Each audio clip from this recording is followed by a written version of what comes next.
And hello, everyone, and welcome to the new podcast on the block, the Games Innit Podcast, a once-a-month show where we talk about anything and everything to do with gaming news, and fun little segments in between as well. And today, for this pilot episode, it's going to be a bit of a special one, as we're going to be talking about none other than the one, the only, Shadow the Hedgehog. As we know, last year, 2024, was the year of Shadow, with a lot of amazing things happening for the one true Edgy the Hedgie. So we're going to be diving into all of that, plus some other news as well in between. My name is Andy, and I am joined by my partner in crime, my awesome co-host, James.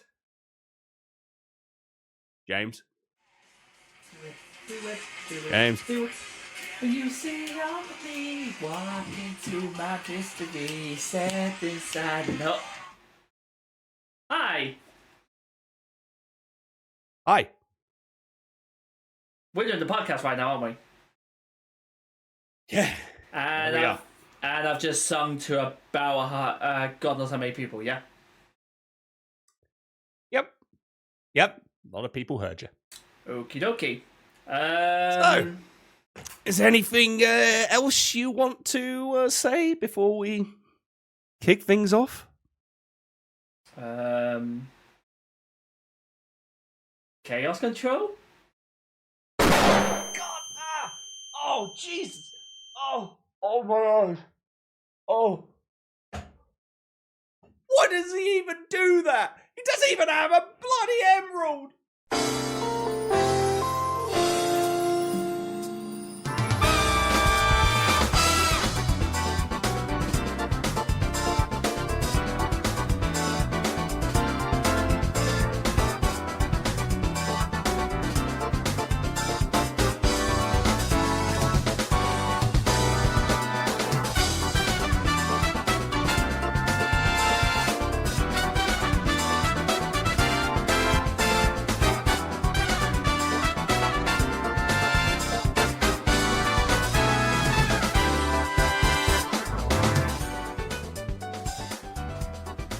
And hello, everyone. Everybody that is tuning in right now, if you're watching this on the video part, or if you're listening to this as the audio podcast, if you're just listening in the comfort of your living room, your entertainment room, your gaming room, your office, or you're just listening to us as you're driving along to work or on a road trip.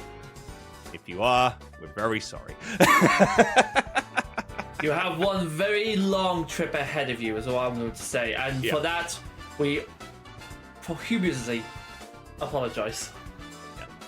Welcome to the Games Innit Podcast. My name is Andy. And my name is James. And we want to thank you so much for coming by for the pilot episode of the show, where it is the year of Shadow, pretty much. We are going to be talking about everything to do with Shadow the Hedgehog, which, of course, is James's favourite character. My boy! Yeah, boy. See, like, are you happy that I'm rocking out a Shadow shirt?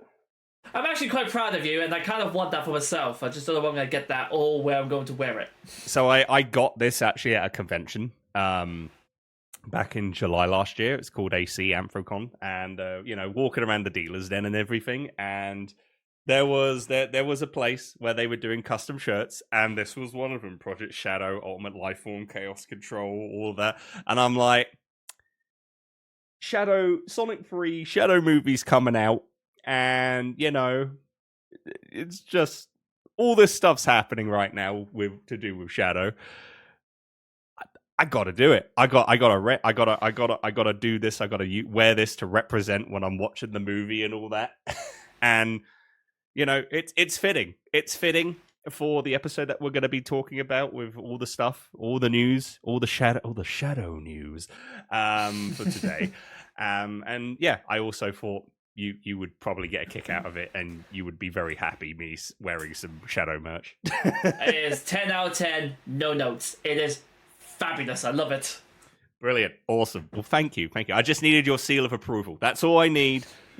I rarely get a seal of approval from James, so this is a great start to the year. Very good start to the year. Yes, it is. So, as I say, we're going to be going over a lot of news to do with Shadow the Hedgehog. James, what are we going to be talking about related to Shadow? So here is what our plan for this podcast is going to be. Firstly, we're going to talk about Fearless, the year of Shadow, where we go and discuss 2024 as the year of Shadow the Hedgehog. We're also going to be talking about Sonic X Shadow Generations, the game. Is it good? Is it bad? Should you buy it? And what's in it for me? We'll tell you that afterwards. Plus, we're going to go over the Shadow Prologue anime, The Dark Beginnings.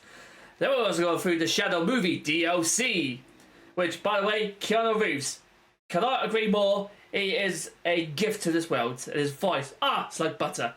Then we're also going to talk about Sonic 3 movie, because you can't talk about Shadow without the brand new Sonic the Hedgehog 3 movie. And then after that, we're going to go switching straight over to another beginning with S, and that is the new news of the Nintendo Switch 2 that's finally been released. Is it good? What are first impressions? And what are we hoping for? And lastly, because of this, we're also going to end up with this on this month segment. This will allow us to basically choose a random month and a random year and basically discuss about what happened at that particular time. Was there something we looked forward to? Is there something that could have been changed? Is there something that we think might have been good if we had the opportunity to go back in time and change things? You're going to find that out later on. But that is our full introduction of what's going to happen. So we're going to start off with, of course, Fearless, Year of Shadow, which I'm not gonna lie, I am so happy Shadow has finally got himself an entire year just to himself. The guy's been instrumental, I think, since Sonic Adventure 2. He has been all over the place with Sonic. People do call him as the edgy Dark Lord or whatever. But personally, he is probably my favourite character from the Sonic the Hedgehog series, followed very closely by Knuckles, possibly Super Sonic, then Metal Sonic, and then working down the list all the way down to, I will probably say, Big the Cat. Why he's existed, that's for another completely different subject. So wait, Big's not in your top 3? He's not even in my top 20. Not with his Poliwag Pal Bergie? Not in top 3? Nope, not even close. Oh. He's going to need his own fishing rod to get all the way down to where he is. Where is he? Now I'm curious. You don't want to know. The deepest pits of hell in your... The Mariana Trench is not deep enough. Oh, God. Anyway. But yeah, I'm really happy about this whole year of Shadow the Hedgehog actually being the big thing for Sega. As I said, he was not really mentioned much. He's just becoming background character, so actually having him his own year and actually properly getting in the spotlight from Sonic the Hedgehog, I think is just brilliant. Especially considering his last game. People say it flopped, people say it wasn't great, people say he's such an edgelord because he uses guns. I think it was just, for me personally, it is one of my favourite games of all times. Not just the gameplay was okay, I guess, and the gun segment was a bit different from a Sonic game. But sometimes that's what you need. You need a different style of gameplay, just to really freshen it up. But what I loved was the branching trails. I think there was like 176 endings you could get for Shadow the Hedgehog. That is what I have heard, yes. There is a lot of endings, and on top of that you also get hard mode, which, if I recall, goes through every single level, but there is also additional content if you play the hard mode and go through every level, like, not in the choose your path, it literally just goes like, complete this level, but you get extra content as well if you do that, which is, for a game like that, for back in the day, 2005, was pretty much unique in a way. Like, to see in a Sonic game, and also the fact that I think, it being, was it like, yeah, it was for, is it Peggy 12? I feel like it was Peggy 12. It was, yeah, I think it was Peggy 12 at least. Peggy 12 for Europe, and then teens rating in North America. Because it was kind of just like, you never thought you would see Shadow with a gun. You never thought you would hear any of the Sonic characters go damn and go to hell and all that. And the voice actor for Sonic and Shadow at the time, Jason Griffith, actually said that they had at a convention that the script was this big, and that there were parts because Sega had no idea what rating it was going to be. They had the characters literally go all out in terms of swearing. There's a lot of stuff cut out, so I just really want to hear Shadow say "fuck." if there is a hidden MP3 of Jason Griffith doing a Shadow voice, having him say "fuck," I'm like, whoa, hold on, no, we're missing the major thing here. The major thing. Yes, a major thing. We're hearing Sonic curse words. We're hearing Shadow say curse words. We may hear Knuckles say curse words. I want to hear Tails say a curse word. That guy is the pinnacle of innocence in the Sega universe. I want to hear him say the F word. You know where he's in the circus level and you have to collect like 100 rings in order to complete Tails' thing. Shadow gets hit by an enemy, loses rings. Shadow, what the fuck, dude? It's like, oh my god, could you imagine? That's what I mean though. Hopefully there is an MP3 or an MP4 version of that script where Tails swears. Or if someone does have it, please link it to the internet. I want to see this so badly. That would be absolutely amazing, honestly, like that. So we've seen Shadow rise above the ranks and rise to the occasion in a lot of games. With the start of Sonic Adventure 2 with his debut, then Sonic Heroes with Team Dark, getting his own game. Like, I guess did you play Sonic Adventure 2 when it came out, or was it like a few years down the line, or like when did you first get introduced? Because you're the big Shadow fanboy nerd here. I'm the true blue fanboy nerd. Even though Shadow is in the top 3 for me, but Sonic all the way. You stick to your favorites. So my boy Shadow sticks with me, Sonic sticks with you. Yeah, exactly. And this is how we blossomed our friendship when we first met in college back in the wee years of 2007. God. Oh. Wow, that's bad. Oh God, I'm out. God, that hurts just saying that. Oh Christ. But literally, not as old as him, but still. Yeah. I mean, that's true. He's been 50 years. But how me and James met in college, where we're just like, hi, I like video games. I like video games too. And then it's that, like Step Brothers. Did we just become best friends? Yup. Yep. And it was like, what's your favorite game? Sonic the Hedgehog. Oh my God, Sonic's my favorite too. Yo, who's your favorite? Sonic. What's mine? Shadow. And then it just went like lock-eye anime look like, I see we're going to be rivals like for the foreseeable. Yeah, it's just and then it goes into anime time. It's just like 5 minutes pass, but actually in real life it's 5 seconds. Yeah, exactly. And then everyone around campus was looking at us going like, what the hell are these two doing? They've been standing each other, looking at each other for 5 minutes, doing weird poses. And then we've not gone to that stage. I just want to clarify, we've not done that. This is just theoretically. This is theoretically. And then theoretically, someone walked past us and go, is that a JoJo reference? Yes, it is. Yes, pretty much. And then it was like, yeah, since then, we've been best friends, but also fierce rivals. Fierce rivals. Yes. Hence in the description where it's like, we've been friends for years, but we have so much blackmail on each other that we can never end the friendship. We are stuck for life. We're like a married couple. Except we can't get out. And for God's sake, why don't you take the pins out when I tell you? I'm tired. Well, so am I. I've just done a long, hard day. You know what? No, I'm not doing this. I'm going to stay at my mother's. I can't deal with this. I'll see you at marriage therapy. First day at 5. Well, this is suddenly gone a bit hard, isn't it? Yeah. What are we talking about? We're talking about a hedgehog. We just gone into talking about couples therapy. Yeah, see? Welcome to Games Innit. Welcome to Games Innit, the show where we will get to games eventually. When? That should literally be our tagline. We will get to the games. ... Eventually. Eventually, yeah. If you stuck by this long, get ready for the rest of the loops and corkscrews and everything on this roller coaster trip. Make sure you have a bath bag. That's all I'm going to say. Bath bag? You know what? Vomit bag. You know what? I don't. Okay. I've been living in North America for 10 years now, all right? I've still some of the slang comes out, okay? Leave me alone. I'm saying nothing. I'm not judging.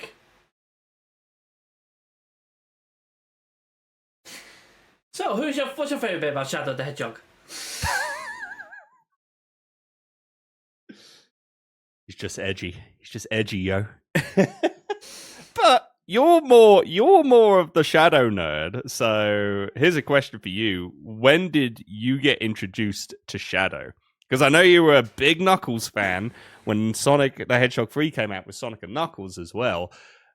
Did you first play Sonic Adventure 2 when it came out on the Dreamcast, or was it on the GameCube, or was this later down the line?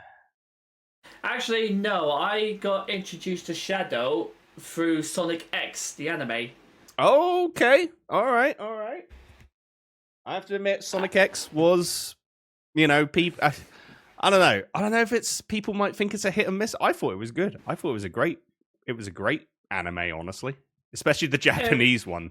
The Japanese version anime is like, that goes wild. If you've seen the subtitles and stuff, it's like the English version, it's like, it's tame. It's for kids. The Japanese one, like some of the things, it's wild.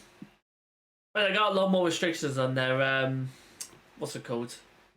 On their sensors and that lot, haven't they? So, yeah, pretty much. Yeah. But yeah, I was introduced to Shadow during Sonic X. It was, I believe, just after they escaped from Prison Island. It was actually the first time him and Sonic met. I'm a big Sonic fan, pretty much since I've started gaming, which was about 1994, I would probably say. So just around, 94, 95, or somewhere around that time. I've always been, like you were saying, big Sonic fan, big Knuckles fan, all that stuff.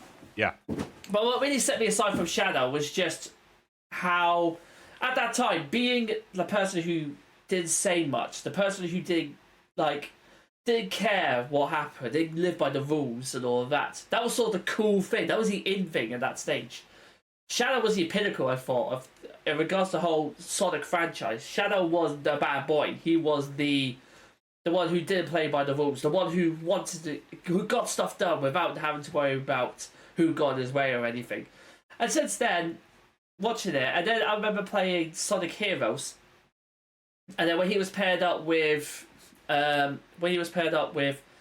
Rouge and Omega, and basically using his own move sets and all of that, his Chaos Control and all that. And I really liked it because I'm a massive fan of time, as you can clearly see by the massive Dalek I've also got in my study. Ah, yes, yes, I see that. But I love the whole fact he could stop time, the fact that he was just literally right there, next second he's right behind you, and the next second he's up there. And I thought it was just so damn cool for me being young. And then I think what finally sealed the deal was it was always a case of between him and Shadow, him and Knuckles all the way through. And then what finally sealed the deal was playing Shadow the Hedgehog. And it wasn't just the guns, it was his backstory that really got with me. And I just loved the whole process of the anti-hero, the way that he presents himself, as in, he's not doing it because he's a bad guy with no redemption. There's a lot of redemption inside it. He's just had some really shit luck in the Sonic universe. And for that sort of thing, I just kind of liked it a lot. And then his game was amazing. It felt like it was one of the games I could play through multiple times. I just didn't have to put it down or anything. And then since then, that was it. Shadow was my favourite right there and then.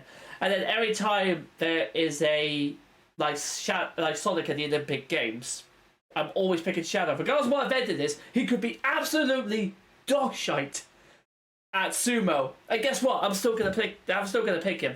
That's when you know you've got a character. You know that character's sealed within you permanently. Is that even if it's a massive disadvantage, you still go for the Shadow. And that's what I just love it. And plus, I love red. I love black colors as well. Yeah, they may be edgy and all of that. It's still awesome. I love the look of him as well. It's definitely what you would think as a anti-Sonic, I guess. I'm so glad I actually went with that one rather than the Memphis look. There was another look that he had where he was grey, dark blue with a little cut in his eye sort of thing. There was, which you can, if you got the day one edition of Sonic at Shadow Generations, you could have that skin of the original concept of Shadow. Me. Which I got as well. You had to. Yeah, I had to get it. I mean, for me, it's cool. I mean, for those of you watching on the video, if you don't know what the original concept of Shadow is, there it is, right there in the middle of the screen. Enjoy. But yeah, seeing Shadow for me was during Sonic Adventure 2, Dreamcast. Some friends, like two brothers that I was really good friends with. I would go to their place. We'd play Sonic Adventure 2, and that was my first introduction of seeing Shadow. And I was like, "Who's this? Like, what?" It's like a badass Sonic, or as what Sonic says, like, "You fake hedgehog," or something like, So it's kind of like, Sonic was still my boy, but it was kind of like, this is interesting to see like a new kids on the block, a new hedgehog on the block. New album coming soon. New hedgehogs on the block. Is that just gonna be like Sonic on? Is that gonna be like Sonic on vocals, Shadow on the guitar, and Silver on the drums? Yes. Yeah. That's pretty much it. That is exactly what I'm thinking. Sega, make it happen. Make it happen, Sega. Do it, please. And then Amy on bass. Oh yeah, baby, Amy. Can't forget Amy. Yeah, can't forget Amy on that. But I was like, me being 10 years old and seeing this new character, I was like, whoa, this is wild. And then, like they portrayed him and debuted him like really well. Like, it was so cool to see how he portrayed himself at the start of the game until like the end of the game, and like sacrificed himself, just to keep Maria's wish alive, which meant it had to be, at that time, we see Shadow, he's a debut character, and then he died. And it's like, oh, I was like, that was sad. But then it's like, shocking. He returns in Sonic Heroes, and it's like, whoa, wait a minute. We thought you died. And it's like, no, he's back. But then it's a case of like, but is he the real Shadow? Because at the end, like, spoilers, if you haven't played the Sonic games, you're going to hear spoilers at the end. All of this. Spoiler alert! Just gonna put something up there that says spoilers. Yep, we'll make sure to do that. At the end of Team Dark's story, when you find out that there's multiple Shadows, and it's like, is he real? Is he an android? And then it ties into, Shadow the Hedgehog, because then I think that ties into like, now what does he's trying to remember like his past, because has amnesia, doesn't know what's going on. That's when Shadow the Hedgehog comes in. You get to decide like how he knows his story. Like, what story will you give him? Like, what memories will you give him? What path will you take for him? And like, for that, like, I don't know.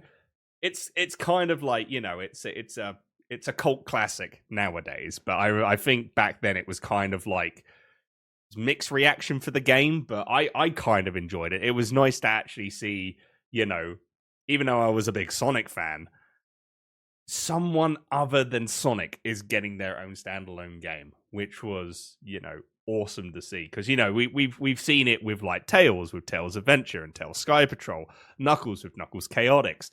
But, it's like over the years, that was pretty much it. And they were on like, very minuscule, like, well, not minuscule, but it's like consoles that, not the mainstream Sega Genesis Mega Drive. Like Tails Sky Patrol and Tails Adventure was on the Game Gear.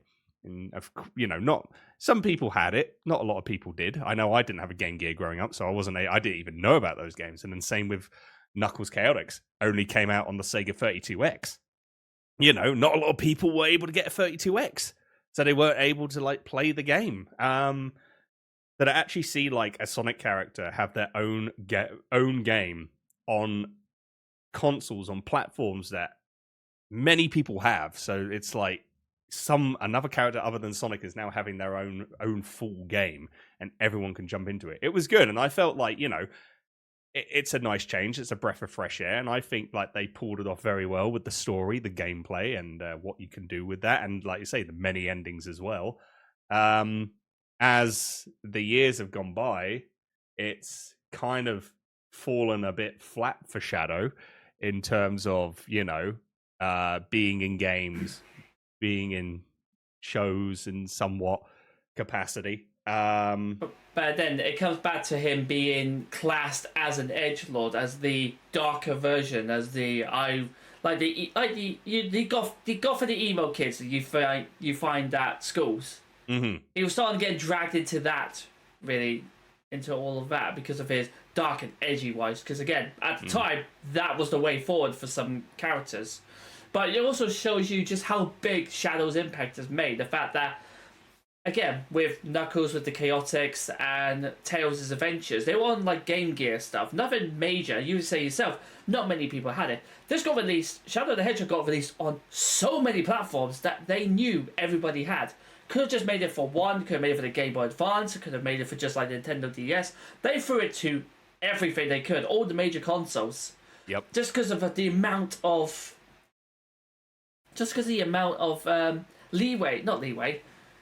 prestige, I guess, that Shadow held.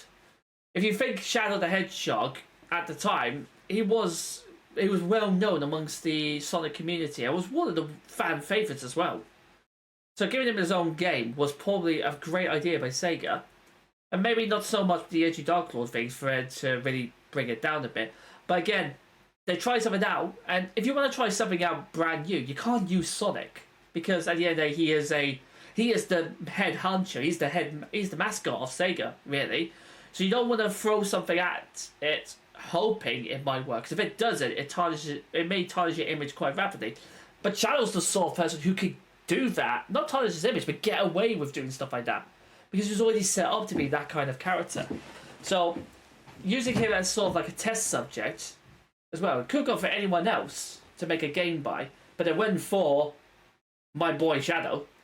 And I think it's gone really, really well. And also, to be fair as well, the super versions of their characters. Whereas, you got Sonic, who is just literally coloured in blue.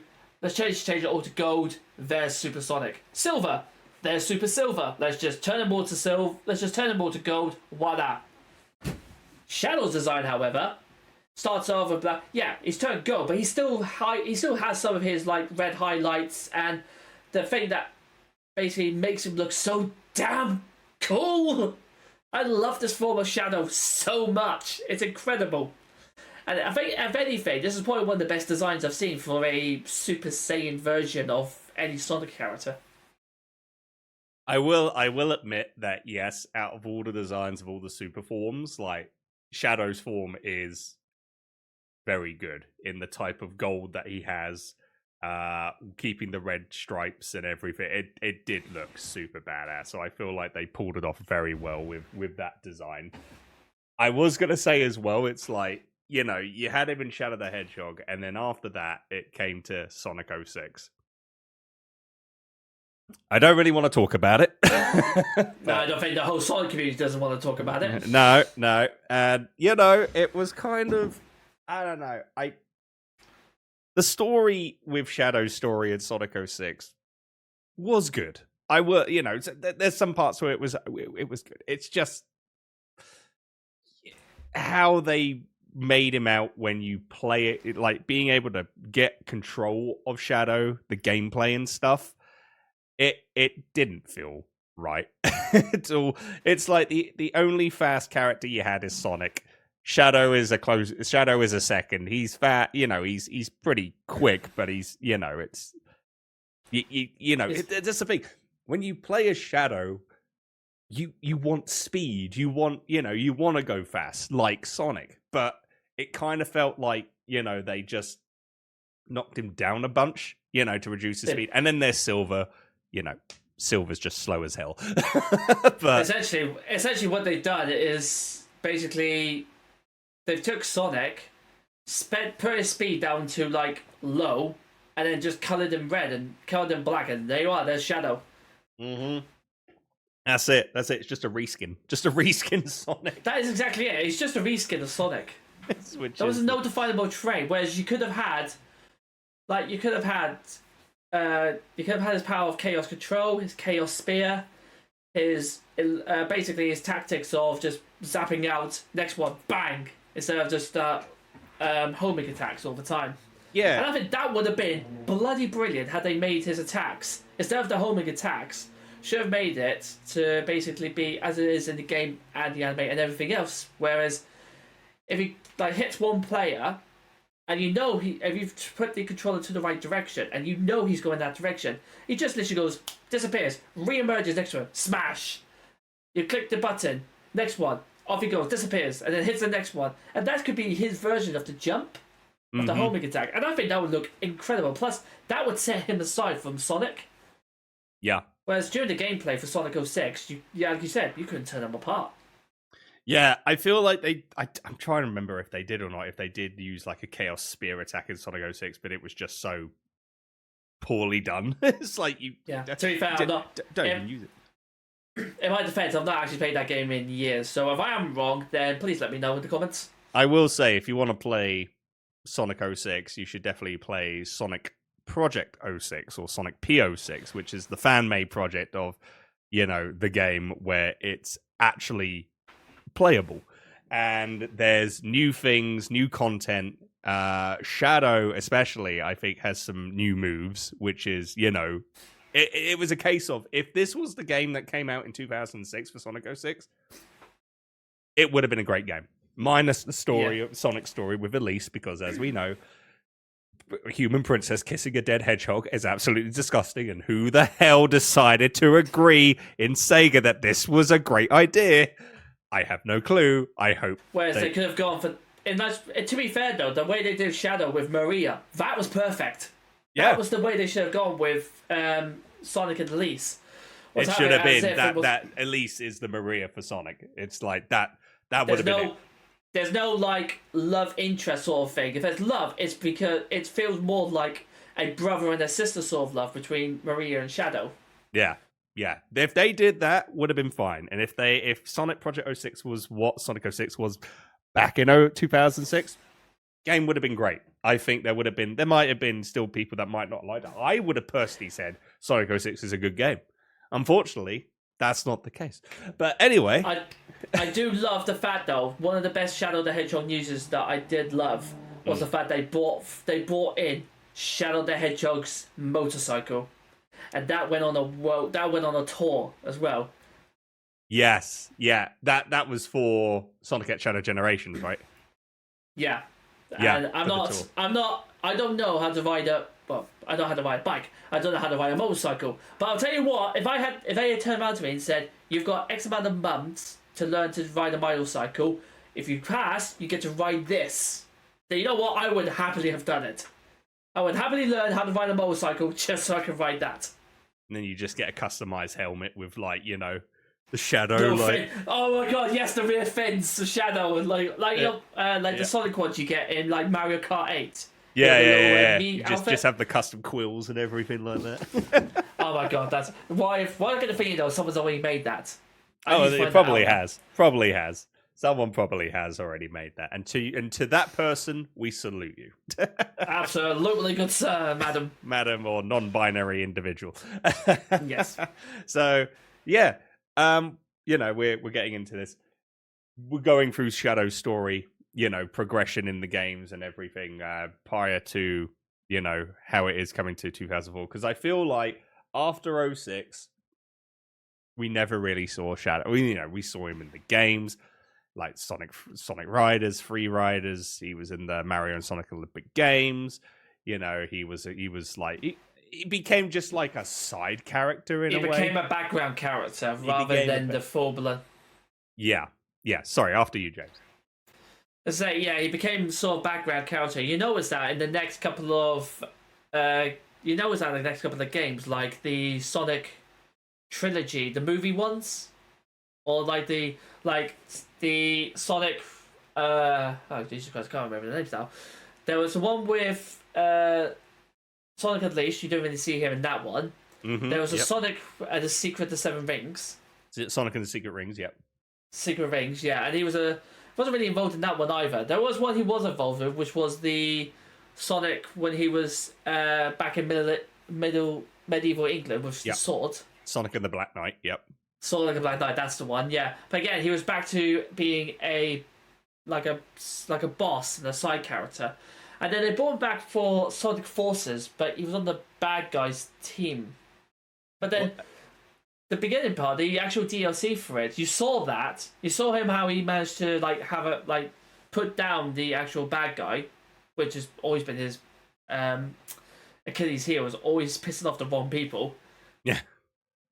But then maybe I've not played it for a while for Sonic Forces. But I couldn't understand why Shadow would then all of a sudden just sort of flip turn. So the story on that is in the trailer, which I thought was great. I thought, the game is. I think the game is okay. It's not the greatest. It's what I like to call on a few other people as DeviantArt the game, because it's like you go to DeviantArt and it's the Sonic. No, we don't. Well, no. We do not talk on this channel about Sonic and DeviantArt. And for those of you watching as well, you see these two, Sonic the Hedgehog and DeviantArt, you do not mix them together. Whatever you do, and I'm going to put it on big sign. I'm going to put it on big signs right now. It just says, "Don't look it up." Trust me on that. I think the one warning I would say is just don't look at Sonic art in a website called E621. That's all I'm going to say. Don't go on that website, James, because you will need bleach. I've just made you curious to check it out. Yes, you have, and luckily I've got the memory span for Goldfish, so I'm going to completely forget about that website. Do you want to do a live review, like reaction of E621? Do I? No. Must I? Also no. Also no. God damn it. There's going to be some great content. And to anyone that's listening that knows about E621, yeah, if you know, you know. And to those of you that don't know, just Godspeed and turn safe search off. Turn private browsing on because he's about to get. Yeah. He's about to go through the wars. He is. Yeah, you're going to go through the wars if you go into E621 and type up Shadow the Hedgehog. Oh, God. Jesus. Anyway. We move on very swiftly from that. As I say, when I say Sonic Forces is DeviantArt the game is because, there's some little fan games that people have made where you can make your own Sonic OC. I did that when I was like 16, 17. I was on DeviantArt. I made Sonic OC characters. I made my own OC. I showed them on DeviantArt and made stories about how Spike the Hedgehog, a character of mine, is Sonic's cousin because I'm cringe as fuck back then. Because that's how teenagers are. Sonic's cousin twice removed. Yes, twice removed. That's pretty much it. Oh God, I've still got the image files of the characters I made, and I look back and I just go, Jesus Christ. And on that note, I'm gonna have a look right now, and I'm gonna see what his character looks like.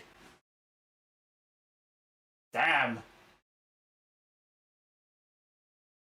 Mate, this is therapy territory. You know this, right? Thanks. Yeah, appreciate that. Appreciate that. But going back to Forces. So they did one thing right with the trailer was when you see Chaos, Shadow, Zurok from Sonic Lost World, they all appear and it's like, wait a minute. Zurok Lost World, you were taken care of. Chaos, you were taken care of. Shadow, why are you a bad guy now? You were an anti-hero. It's like, what? And then you go onto the one level with Sonic and you find Shadow and it's like, this is going to be a showdown.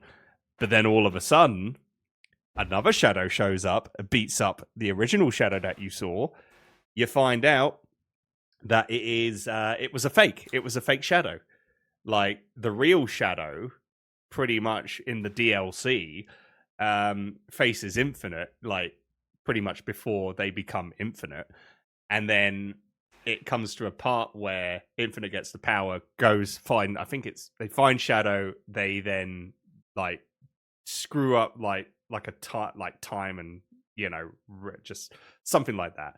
And then Shadow is pretty much in like a sort of like other dimension in one of the levels where just everything is all messed up, and it's like Rouge is telling him like it's hopeless, it's done, like we've lost, just give up. And then it's a case of like Shadow then returns back to reality, and it's like, oh, I need to stop this, like and that's when he comes in the middle of the game. But in the DLC you play this before the start of Sonic Forces, you find out like how Infinite became Infinite, and it was Shadow had a showdown with him and pretty much kicked his ass. And then Infinite went pretty much. Oh, after you, sorry.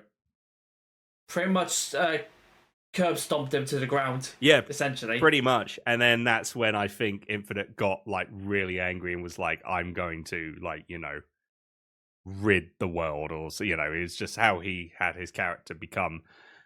And that was cool. Again, a side character, because you only got to play 3 levels of Shadow, and that's it. And it's like, it would have been. I'm trying to remember if you can play a Shadow. Can you play a Shadow in Sonic's levels, modern Sonic's levels? Because you got the custom character, modern Sonic, and then Mania Sonic. It's Yeah, I don't think you can. I think that was the whole point of Sonic X Shadow Generations. I think that's when you could play those sort of levels, because I think they really wanted him to go into the as a DLC character. But I think that's probably why. Yeah, like it wasn't added to it. It was nice to be able to play as Shadow. It just sucked that I think it was just fan service. It was like, oh, people would love this, and maybe people will buy our game more. And it's like, no, like just give us like, like how it was, like Sonic 06 or Sonic Adventure, where you can pick, which character and go through their story and stuff. That's what we want, because we want to have like some more levels with Shadow. I know a lot of people would like that. I know you do. I would love that. And then after Forces, it was, that was it. And then we had Team Sonic Racing. Again, play a Shadow, but it's it's just a character in a car. That's it. It's like not really something. And then we had Frontiers, which I love Frontiers. It's just a shame that Shadow wasn't in it. He was also he was in Sonic Boom, Rise of Lyric. He was in the Sonic Boom cartoon. He was in Sonic Prime. I haven't seen Sonic Prime. I've not seen the cartoon, but I know he plays a bit of a decent part in that, which is cool. Yeah, I think he's actually. I think season 1 he played a wee bit of a part, and then season 2, possibly. I think he's pretty much front and center with Sonic as well. Yeah, so it's like slowly getting him back into things. And then, 2024 comes along. In 2022, Sonic Movie 2, spoilers. We'll if you haven't seen Sonic Movie 2, I'm going to put like in the description times where there's like spoiler alert, and go here at the end of the spoilers. So if you haven't seen this, skip this. Sonic the Movie 2, end of the credits, you find out there was a project 50 years ago, Project Shadow. There's Shadow, confirms Sonic 3's coming out. So then 2024 comes along, we get the movie announcement, which is like freaking awesome. On top of that, with, you think, oh, Sonic Generations Remastered is coming out on future consoles, like on PS5, Xbox Series X, PC. That's awesome. And then all of a sudden, boom, Shadow appears in like that cutscene of the trailer with both Sonic and Classic Sonic just jumping up and doing like, after doing a spin and just being all happy and stuff. And then all of a sudden, just Shadow just comes in and ruins it. And it's like, you see Classic Sonic's face going like, who the hell is that? And can you imagine the conversation they just both walked past and just went, who the hell was that? Don't worry, you'll meet him in a couple of years. Yeah, give it a few years. Yeah, then you'll know who it is. But, yeah, and I'm like, wait, there's a new game. There's a new game within the remaster, and then it's like, yeah, you get Sonic Generations and Shadow Generations, and then you have the prologue anime as well, which we'll go into in a little bit. But now here we are, pretty much with Year of Shadow. How I feel like, I feel like he deserves it. I feel like this is, it's like the same thing with Nintendo. Remember the Year of Luigi? But I feel like with the Year of Shadow and the Year of Luigi, Sega and Sonic team have put in a lot more effort of, showcasing Shadow, having his own stuff versus Nintendo doing that with Luigi.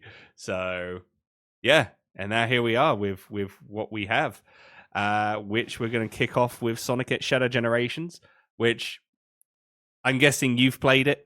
You've played through Shadow Generations? Not all the way through yet, because I got it for Christmas, and I've been very busy trying to organise stuff, so I haven't actually had a chance to play it properly. But I have played the first level, and I've also played the Shadow movie DLC. Okay. I completed that level. Okay, cool. Because I've not got through Shadow Generations yet, because I'm currently trying to finish off Sonic Generations fully 100% before I then jump. I'm saving the best to last. I'm not diving straight into Shadow. I'm going to do Sonic first, then I'm going to jump into Shadow. So this is a good... Just a reminder... Yes? Sorry. Just a reminder, ladies and gentlemen, this is the Sonic fan who rather 100% Sonic first before he plays Shadow, because, and I quote from previously, it's better. And I'm looking forward to it more. The Sonic man is looking forward to Shadow more, and that's why he's the best. Well, it's just the fact that it's new content. That's why I'm saving. I'm not diving head first. I'll just do this. I'll do Sonic Generations first, which is a very good game, and I enjoy playing that. So it's nice to actually. I've started with Shadow. I don't give a shit about Sonic. I am straight in there with Shadow's gameplay. Yeah, because you're a freaking fanboy of him. All right, I'm a fanboy of the Blue Blur. That's why I went to Sonic first. All right. Yeah, I'm just saying. Yeah, you sound more excited about playing Shadow. That's all I'm saying, mate. Well, it'll just be interesting to see what they do. What they do. Also, I do want to say one thing. Kirk Thornton, the current VA for Shadow, he started off in Sonic Free Riders back in 2010, and I feel like it's nice. It's because he's done all the voices for the side games and the side games that Shadow's been in. And then also, he's been part of the Twitter takeovers. Even when he's not in the game, Shadow was in the Twitter takeover for Sonic Frontiers, and all the other times that he's been doing it, that's when we get the full Shadow experience with Kirk. And I grew. It took me a while to enjoy. It took me a while, to grow into, having him as the voice of Shadow. At the start, it was kind of like, I don't know. Jason Griffith, I felt like, did a great job. David Humphrey, who was the original Shadow voice actor for Sonic Adventure 2, that was the serious, that. Jason Griffith then, kicked it up a notch. Kirk coming in at the start kind of made me feel like, I feel like they, downgraded, but as the years have gone through and how he's just fitted into the character more, I've grown to like him. And it's nice to get a full to get to go, he's got given more of a chance to voice Shadow, especially for last year for Shadow Generations, the prologue anime, just giving him that chance, more opportunities, and it's to show, to get more, to see his potential as to why he got picked as the voice of Shadow. And we'll go into more of that later on when we talk about the anime and stuff. But yeah, I just want to say I think Kirk Thornton has grown into the character, and I feel like he's done a terrific job as the years have gone by. So salute to Kirk. To be fair, all the Shadow actors and voice actors have just been incredible throughout their time. So they've brought the character alive. They could have easily just got someone who's not that well known or not that great and just put him back to a side character. But it's them bringing the character alive, like Keanu Reeves has with Sonic 3. Yes. To actually bring that character alive and making it pretty much incredible. I think they deserve all the credit for Shadow and bringing him to the audience, to the way that audience love him. I agree on that 100%. Like, like every person that jumps in and does Shadow does a terrific job, and they give it their own twist, and most of the time it has worked, which is great. So going into Shadow Generations for you, the first level that you played, seeing a bit of the story on it, and then going into the Shadow movie DLC. I haven't played it, so no spoilers for me, but just give me the rundown on what happens at the beginning. But yeah, how do you feel Shadow Generations has been so far with what you have played so far, then also having the DLC and having Keanu Reeves voice Shadow? The DLC, I think, is pretty good. It's very easy to complete the level. You can probably complete it in about 2 minutes. Really push. If you really go for it, you can complete it in 2 minutes. If you don't go for it, take your time. You look at maybe 3 minutes or so. But as a whole, you can tell it's just been created just to give Keanu Reeves the chance to voice Shadow properly in the game. And essentially, what it does is, for those of you who have watched Sonic 3, or for those of you who haven't actually, this shouldn't be a little spoiler, but there's a bit between where Shadow begins his onslaught, I would say, and to the time Sonic Team meet. And that's essentially where the game, where the DLC comes in. So it's between those two times there, and then he goes straight back into the world domain for Shadow X Generations.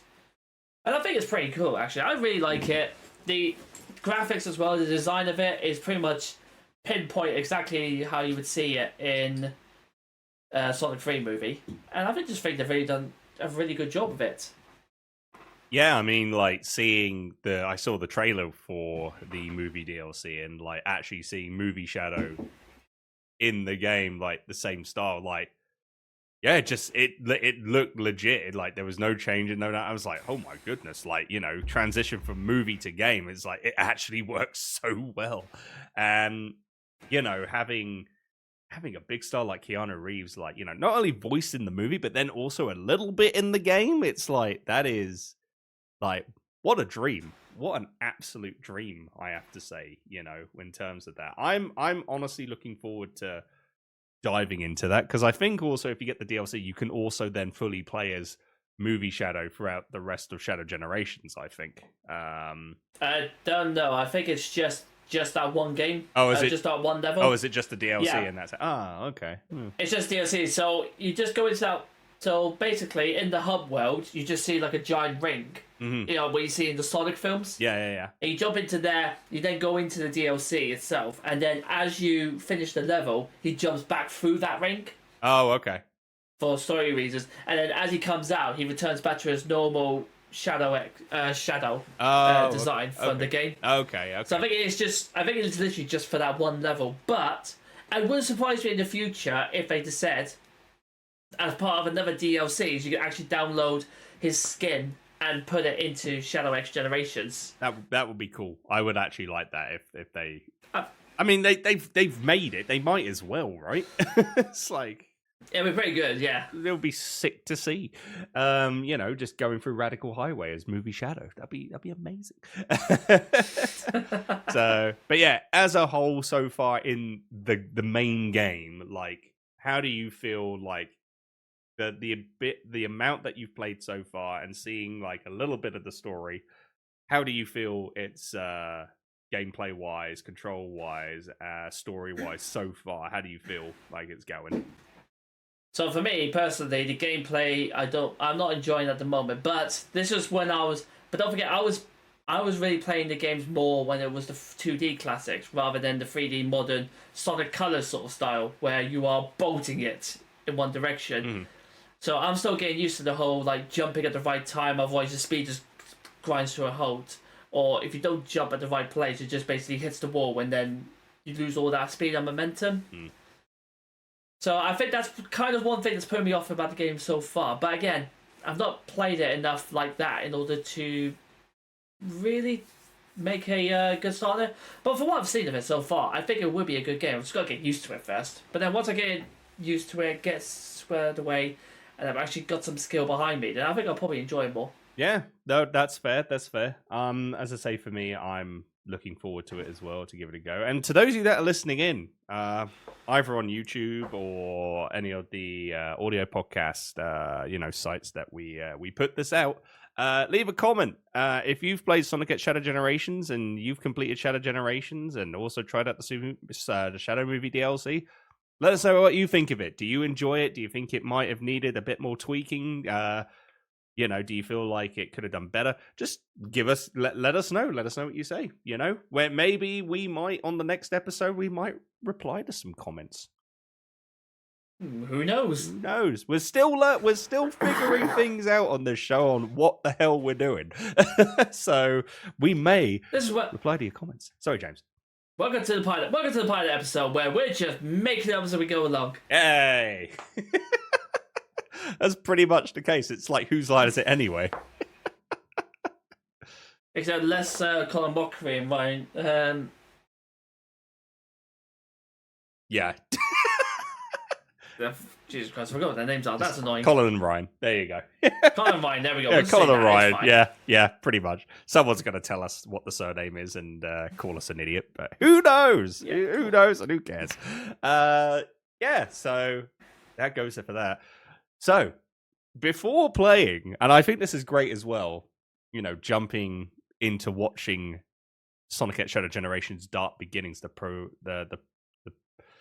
prologue, pretty much, anime that they made. It was a 3-part series, but now they've actually added, like, the full animation into, like, one video as well. It's good, good to watch that. If you haven't played Shadow Generations yet, good to watch the anime before you jump into the game. Me personally, this is why I was thinking, like, Kirk Thornton, who is the current voice actor for Shadow, they've given him a big opportunity to, really go out and, be Shadow in Shadow's own animation. And yes, it's only 14-15 minutes long. If you haven't seen it, like, spoiler, we'll make a thing and then you can go straight into the Sonic 3 movie, like, review that we'll talk about. Or, if you don't want to hear that, if you haven't seen it yet, then, click on when we finish talking about Sonic 3. But yeah, the Dark Beginnings, I felt like Thornton did a tremendous job being Shadow on that, and really gave, like, a lot of, like, there was, like, some emotion, some, I felt like he did such a good job going through, like, Shadow's story with, some of his past, and, with the animation of, Shadow trying to figure out what's going on, why is he getting these memories coming back, and it's probably a warning of, the Black Arms, Black Doom might be returning, which you think, hang on, we thought we destroyed, like, the Black Arms and Shadow the Hedgehog when you used the Eclipse Cannon to destroy the freaking mothership thing. Black Comet. The Black Comet. So you're just like, wait, they're coming back, huh? And it's like, Shadow needs to get up to the space colony Ark.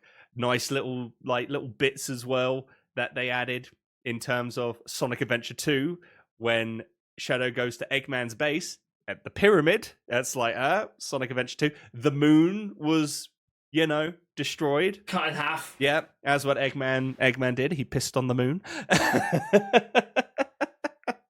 With the Snap Cube, version of Sonic Adventure 2. That's some powerful piss. I'm pissing on the moon.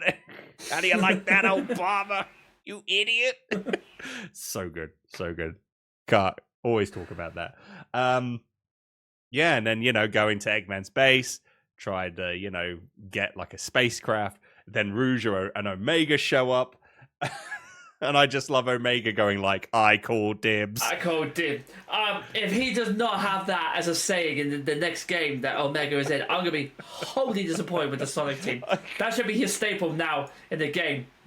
It should just be, I call dibs. Bah, bah, bah, bah. And imagine if he wins it as well. He just goes, dibs succeeded. Or someone else beats him. All you hear is, I call dibs. Yeah, it's like, not fair. That was my fight. Well, I mean, he did that in the anime as well when like Shadow faced it was the Blue Falcon. That was nice. That was a nice little segue as well when they went to the GUN base and to go get a ship, and then the Blue Falcon like ship you from Shadow the Hedgehog in the Space Colony Arc fight return. I'm like, oh, there's the Blue Falcon. That's awesome. And like, you know, tries to fight it. Omega wants to fight it. Again, I call dibs. And then like Shadow takes it. And then, you know, of course, saves the soldier that was in there before they destroy it. I also don't understand how the hell is Gun paying for all of this stuff. Like, you've seen all the stuff they've got. They've got all these people, they've got these massive amounts of weaponry at their own sides, they've got robots, they've got drones. How the hell are they paying for all of this? I mean, that's the same thing that was asked by Abe. Abe, the kid, the kid that was on the Ark that hated Shadow and was also like that in Shadow the Hedgehog. And then realized that Shadow was actually, you know, good all along and wanted to protect the world. And, you know, then he's like, you see, you didn't have to destroy all of Gun's assets. It's like, you could have, it's like Shadow could have just said. You've just asked me. I mean, that's like $50 billion worth of equipment we've just destroyed. That's all our taxpayers' money. Yeah. Just gone down the drain now. That's it. Yep. Who knew Shadow destroyed the US economy? Shadow is single-handedly bringing the US economy down. Yeah. The world economy down. That's his fault. That's it. He's bringing down the world economy because he just destroyed all of Gun's assets. Curse you, Shadow. No one. Now I know why. Because of you. We're so close to a freaking recession and it's all down to Shadow. So there we are, ladies and gentlemen. If the government needs anyone to blame, I expect to get the next Prime Minister's questions where they go, well, ladies and gentlemen, rubble, this is why our economy is in ruins. It's Shadow the Hedgehog destroying gun and military assets. I would like to ask the opposition, what's he going to do about Shadow? The Master Hedgehog's a lunatic. He destroys stuff. You saw those cameras. You saw the weapons he had. You tell me you want to play a game with him. He could use Chaos Spear, and which destroys all of our stuff. Did you see his Chaos Control? Look, just froze our missiles. He just took every single one of them out. So I asked the opposition, what the fuck are we gonna do? And he'll probably come back and just go, Keir Starmer to the just that Prime Minister Keir Starmer. My excellent colleague has brought up some excellent points within this government that we are going to talk about quite a lot, and we are going to emphasize how much that we are actually going to do and how we're going to assist every single one of you. As of this Shadow person, this hedgehog, we do believe that he can be a liability, but he can also be a major asset. So we ask the people, don't worry about how much shit he's blown up. The world is still safe because of him. We are all still standing here. Therefore, this government is welcome. Rubber. That's what happens in the Houses of Parliament, pretty much. If you want to know what British politics is like, it's just middle-aged people just going rubber, and then occasionally some people just randomly stand up and sit down. I don't know why the hell they done. I know we're going off the rails here to politics, but I just want to say, what the hell is that for? Why is it when people just go like opposition of the Conservative Party or the Liberal Democrats coming up to talk or something, and then a few people just stand up and then sit down? What are they doing? They just want to get up and be like, my turn. I want to ask the Prime Minister a question. My turn. I don't get I think it. that's the whole point, actually. They stand up, try to get a question, they're going to mention someone else, and be like, I'll sit back down again. Okay. That must be so embarrassing. Maybe next Must time. be so Maybe next embarrassing time. just actually going like, Just be like, maybe not. Oh, okay. Anyway, moving on from... I don't know why did we get to that? No, we're explaining why. How is Gunn going to explain the amount of billions of dollars it's spent on drones and weapons, only for this spiky hedgehog here to wipe them all out in an instant? Yep. That's the question. That is the question. We raise serious, important questions here on the Games Innit podcasts. It's very true. It's very true. And if you have something that's very concerning and you want to get off your chest regarding about Shadow and him destroying millions of dollars worth of assets to protect the world, let us know in the comments. I'll say this. I may explain why Shadow played the ultimate sacrifice job. Not because he wanted to save the world or be thankful for Maria. He just knows the second he sets foot back on Earth, his ass is going to court. He's getting sued for all the amount of damages he's caused. He just felt like, you know what? You can't sue a dead hedgehog. Whee! God, I never thought about that. It all makes sense now. Why? Of course! It's so simple! How did we not know this? Shadow steps foot back on Earth. Immediately gets taken to the Supreme Court of Justice. He just goes, oh, no. He won't do that. It's the IRS he gets. Oh, the IRS. Yeah. Thanks for saving the world. By the way, you owe us. You owe us. What's this? How long have you been here? 50 years? Okay, so you've been frozen for 50 years, so your assets must be around this area here, so we'll need to have that. So you have 50 years of experience. And what else have you been doing in that time? I've been trapped in a freezer. There's a bit of tax for that as well. I mean, there's electricity bills, there's the ice cold cooling system, there's all of this stuff. Liquid nitrogen's a bitch as a half as well. Let's have a look at this. Final cost. Oh, you owe us a lot of money. Here's your offer. Smash! Shadow, you can't chaos spear. You can't chaos spear our boards. You can't chaos spear the tax form.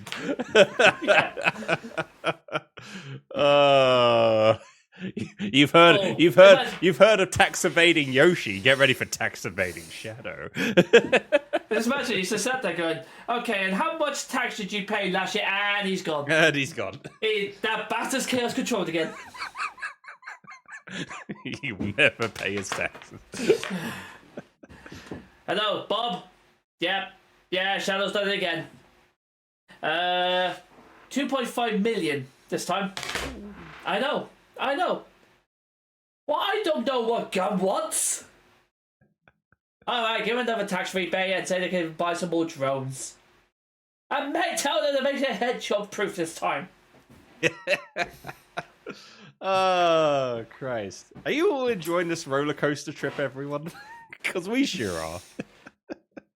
I have no idea where we just come on to that subject, but we're talking about the Pro League anime, and now we're taking Shadow to court for taxes. Yeah, for tax evasion. Fantastic. Great stuff. Anyway. Yes. I did like the fact that there was just like little bits from some of the games. Sonic Adventure 2, Shadow the Hedgehog, Sonic Generations. It was like Rouge is gonna help Shadow go to space, but in return has to go to Sonic's birthday party. It's like Sonic Generate. There we go. there's the thing. That's how she gets him. Gets him there. It all makes sense. It's like, yeah, and then it's a case of like, it's like, Shadow never listens. He does his own thing, and it's like, yep. Well, there's one person that he would listen to, and it's like, oh yeah. It would be, if Maria was still there, he would be listening to her. If she said stop, he would stop. But it's like, yeah, Shadow just does his own thing, and he's there, he's going up in space, he's going to learn the truth about, what's going on. I did love the fact that they referenced Shadow the Hedgehog game as well. Because, because they were saying, Abe was saying, cancel everything on this, stand down. I said, well, we could have done that beforehand, but yeah, but if he had just come to me, I know we've had our ups and downs, but he did save the planet from Black Doom itself. Yeah. So it's nice to actually reference the fact that Shadow the Hedgehog games, because depending on what engine you had, he was an absolute bastard to you, or he was an absolute bastard to you. There's no difference in between the two of them. He only becomes less of a bastard when you can fully complete the game. And even then, the president's like, "What do you say we do our best and proceed for a life full of it? What do you say, General?" He just goes, "Excellent plan, Mr. President." I said, "I don't agree with you wholeheartedly whatsoever with this, but you kind of outrank me here, so fine." I'm sure after so many years, he's probably come about and like, okay, you did good. Sorry, I'm going to quickly just drop on this subject, because this is the only time I want to touch up on this subject. Okay. There's a cutscene in Shadow the Hedgehog game with the President's Mansion, and there's a picture of Sonic and Shadow standing in front of a building, and he goes, we both needed you at a time like this. Now we need you both here now more than ever." When did that picture get taken? Yeah, that's a good question. Because the only time those two were together was literally a Biohazard, the Bio Lizard, and then Shadow was pretty much dead after that. So how the hell did he take that photo? I'm guessing maybe after Sonic Heroes? I don't know. But how did he know? Because he didn't know at the time that he was a clone or anything. That is true. Yeah, that's weird. Now that you think about it. Oh. Yeah, I've just noticed it beforehand on like a TV tropes thing. Someone actually mentioned that. I was like, "What about this? This doesn't make sense." I was like, "Oh yeah, it doesn't." Yeah, it doesn't. Huh. I'm sure somebody has made a YouTube video about it explaining. I hope so. If not, someone has to do it. We need the information. We need the research right now. And I ain't gonna do it because I'm a lazy sod. And I just don't want to do it. Yeah. So somebody else can do it and just take all the views. We don't care. Hey, you're welcome. just credit us to say that, you know, we credit the idea. Credit the idea. And then just take everything. We'll just be there. Well, if you do well, we'll mention you on a future episode of Games Innit Podcast. Yeah. There you go. That'll be your reward. Yeah. There you go. Cheers. Thanks a bunch. But yeah, and then it goes. Shadow goes into space, and then. Did you see the full animation or the free parser? No, I saw the full animation. So you saw the bonus ending. Yeah. And there it was. Because if you saw the free part, you boom. Yep. Black Doom returns. Is back. And it's like, how is he back? Who knows? You gotta play the game. So that's why I'm just like, I am so looking forward to finishing off Sonic Generations and getting straight into Shadow to figure out what's going on. Yeah, I'm looking forward to that as well. Hopefully, I get some time this week to play it so I can actually figure it out and complete the game too. Hey, epic. Great stuff on that. So yeah, we've had Sonic Shadow Generations, Sonic Shadow Generations Dark Beginnings, Shadow Movie DLC. It's time to move on to Sonic Movie 3. Yes, it is, and I actually went and saw it a few hours ago. Before this podcast actually started, physically, I went and saw the film because I have not seen it when it first came out because I was away on jobs and roads and then Christmas, so never actually got a chance to see. Yeah, so I never actually got a chance to do it. However, I finally did it because I know had I not gone and see it, you would have ripped the shit out of me for it. Abso-frickin-lutely I would, because it's like, you're the big Shadow fan and I saw it for you. As we say physically with James seeing it, it is January 18th, 2025. So that's when James went to see it, and this is probably going to come out maybe at the beginning of February. So, yeah, there you go. Just to let you know when this got recorded. And this is also the part of the podcast where we are going to say, click on the description and click the skip part to the end of the review, because if you do not want to be spoiled, then just click there. You'll get to the end. You won't hear a dang thing. You'll just hear us go straight to the Switch 2 review. And that's pretty much it. So, They're gone? Okay, cool. Everyone that's listening in. You've been warned. Spoilers ahead. Yeah. Bing, bing. And to those of you that are listening in that have seen the movie, let's fangasm a bit, shall we? Because, oh my god, what a movie and what a pick for Shadow Keanu Reeves, James. It was brilliant for it. I generally cannot. There are a lot of actors I think who could have played Shadow. He was never going to be on my list to play him straight away to begin with, but I am so happy he did now. He played a role so damn good. And I think the whole film as well was just really, really good in the end.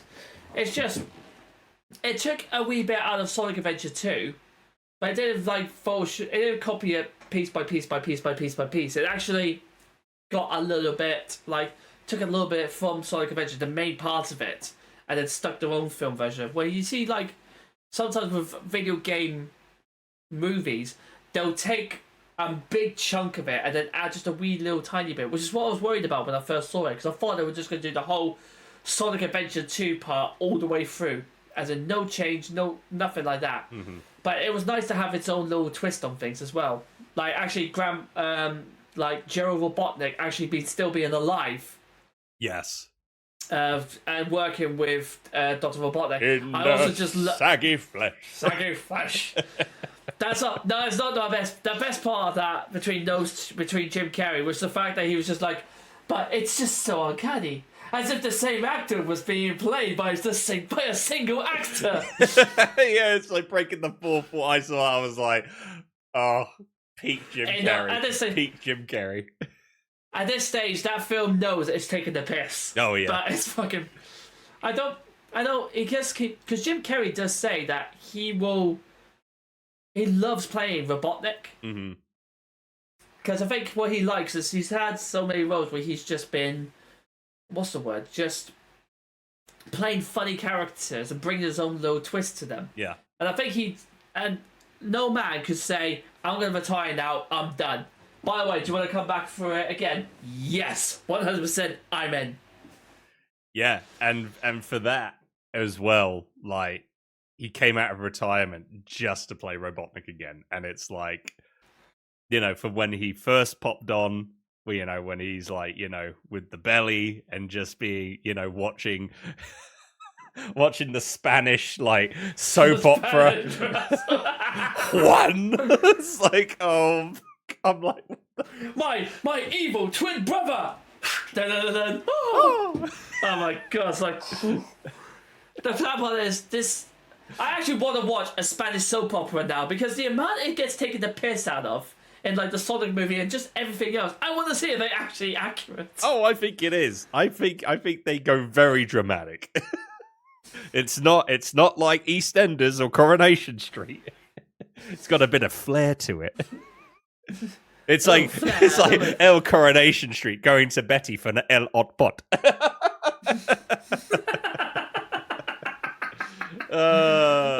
What I loved was the fact that even Shadow. I love the fact that even got Shadow involved in it. Yeah. He was like, I will fight for you, my love. He's just going, Emily should just kill both of them. Yeah. Also, yes, that's what's right. That's what she should be doing. Also, being Agent Stone being we'll go make some guac together whilst they're planning their vengeance. Venge guac. It's revenge guac. Revenge guac. It's oh, never thought I would hear Shadow say revenge guac. Venge guac. I'm and can we just and the dancing, the Robotnik dance in the vote. It's I've seen so many memes about it, so I was already spoiled from that dance, but my god, it was worth it still to see it in full. Oh, just hearing the Chemical Brothers as well, the song, it was this is great. It was you'd think with the first Sonic movie, it was gonna be the Jim Carrey movie because Jim Carrey was gonna carry it. And he did a little bit, but, when they did the remake of Sonic and it was okay, this is good. I think Sonic 3 is the Jim Carrey tribute movie. I feel like yes, Keanu Reeves is a big part of it as well, but this was a Jim Carrey send off for Robotnik. I felt like they pulled all the punches. I don't think Robotnik's coming back for the fourth one. I mean, otherwise they're gonna have to write something spectacular for him to survive, basically getting blown up in outer space. I know, saving the world. I know, and even Jim Carrey said, like, you know, hey, if they called me to be in the fourth movie, I won't say no. So it's like, you know, he said it probably won't happen, but if it does, I will be there. It's like, that's awesome, but it's like, oh, like, just Jim was amazing, and then all of a sudden, like, finding out what his grandfather's plan was all alone with having the space colony arc coming out of the River Thames. You never thought? Did you think that was going to happen? Well, so it came out of the trailers, didn't it? Yeah. Well, I was just like, wait, hold on. The arc was in the Thames this whole time. Ah, yes, of course. The dirty, despicable Thames. No one would ever suspect that there's something underneath it. Exactly. And then it's like, you know, him finding out what his grandfather really wanted, and then it's like, you know, he wanted to rule the world, not destroy it. So then he was fighting. I was like, what was it? What? It's when it was when they were grabbing each other's mustaches. Like, ow. Not the mustache. I forget, like, I forget which item, like, Gerald had. It was like either a hammer or the fist or something, and he's just like, it was an absolute giant mecha hand, and then Jim Carrey's just like, I haven't seen something like this since I hate watched Green Lantern circa 2010 or something like that, and I'm just like, oh. I was saving this for Comic-Con, but since there won't be any, there won't be any. Also, there's just a twist as well of emotions where you have Sonic and Shadow giving a heart-to-heart on the moon, ready to really start it off, and as they fly off back to try to save the world, and it just comes back with Jim Carrey getting spanked. Jim Carrey spanking Jim Carrey. You know. I'll tell you what was good though. Live and Learn was in it. I know there's a massive like ongoing lawsuit, I think, between Sega and Crush 40 about that. But I think is there? You don't know about this. No, I had no idea. I thought Crush 40. Because Crush 40 is Jun Sonoy. He works for Sega. Wait, what? Yeah. So apparently, this is the story at this time. The lead solo vocal artist of Crush 40, Johnny Giueli. Okay, yeah. Yeah, he's suing Sega for royalties because they're using Live and Learn, but they're not paying him for it. Oh shit! Look at this. Yeah, I'm just having a look now. When was this? December 19th, 2024. This is new for me. I had no idea. Sega of America is facing a lawsuit from one of its long-running musical partners, Johnny Giueli, a member of the rock band Crush 40. This is from GameIndustry.biz. I'm looking this at. Game developer reports that Giueli is suing the publisher over its use of the song Live and Learn, which is used at the main theme for 2001 Dreamcast title Sonic Adventure 2. Giueli is claiming ownership of the song, alleging that he composed, recorded, and produced the song at home without Sega's involvement. He even claims to have the original master recorded. It's alleging he composed, recorded, and produced the song at home. While the song is best known for Sonic Adventure 2, it has since been used in various Super Smash Bros. Games. Sonic appears as a playable character, so as Sega's Yakuza titles and even Capcom's Monster Hunter Rise. Giueli is seeking financial compensation, claiming the use of the song outside of the original game is a breach of his contract with Sony, as well as asking the court to conclusively establish who owns it. What the hell? There's more to this as well. The musician recognizes that Live and Learn may be jointly owned by himself and Sega, but argues Sega's rights are expressively limited to the lyrics themselves. Crush 40 has worked with Sega for 23 years on various songs for Sonic games, but Giueli claims these instances had specific agreements that establish who owned the rights and master recordings for those pieces. Holy crap. Which is why there's a big thing about which is why the big thing about it is essentially is that he wants his royalties paid essentially for Live and Learn, which makes sense. It is one of the long-standing Sonic songs of all time. Like even during the Sega Symphony, it was the very, very last song to be played, which says all about how big Live and Learn song is. Absolutely. And I do hope though Sega and Josh do come to an agreement with it because Johnny, sorry, Josh Giuelli. I misheard. Sorry. No, it's okay. It's okay. No, I'm just for Johnny and Sega. Okay. No, I'm just gonna call Johnny Josh from now on. Roger, we'll call him Josh. Yeah, Josh Giuelli. So Johnny Josh. Johnny Josh. And, Johnny Josh. So Johnny Josh and Sega. I really hope they do come in because I think Crush 40 are a brilliant band for Sonic, for the Sonic franchise. So I hope they do get to continue that. Yeah, I hope so too. I mean, hopefully they'll come to agreement. I had no idea on that because, he's made other songs for like the Sonic games, even like late 2010s. And it's like, and he's talked in interviews about, how much it's great. And he's been at conventions singing. It's like, yeah, this has definitely took me by surprise on that. So, hopefully, a good outcome will come between Sega and Johnny and they can work something out. And, June works for Sega still. Like, he's also the main part of Crush 40. So how awkward must that be? It's like, his friend who's also the lead vocalist for the band that he's in is suing the company that he works for. It's like, so that's a bit weird. So that must have been awkward. Very weird for June, I must say. Crazy stuff. But the whole Sonic 3 movie I thought was just absolutely brilliant, and the little cameos they had of the Rochelle, I think, or Rachel. Oh yeah, is that the sister? The sister the sister, yeah, the sister and the husband, and I thought that was brilliant to bring him back in just for that one little bit. Yeah, I thought that was okay. I felt like maybe it could have been a little bit better, but I feel like all in all, it was good to have them in as a little cameo. Also, Sega acknowledging Nintendo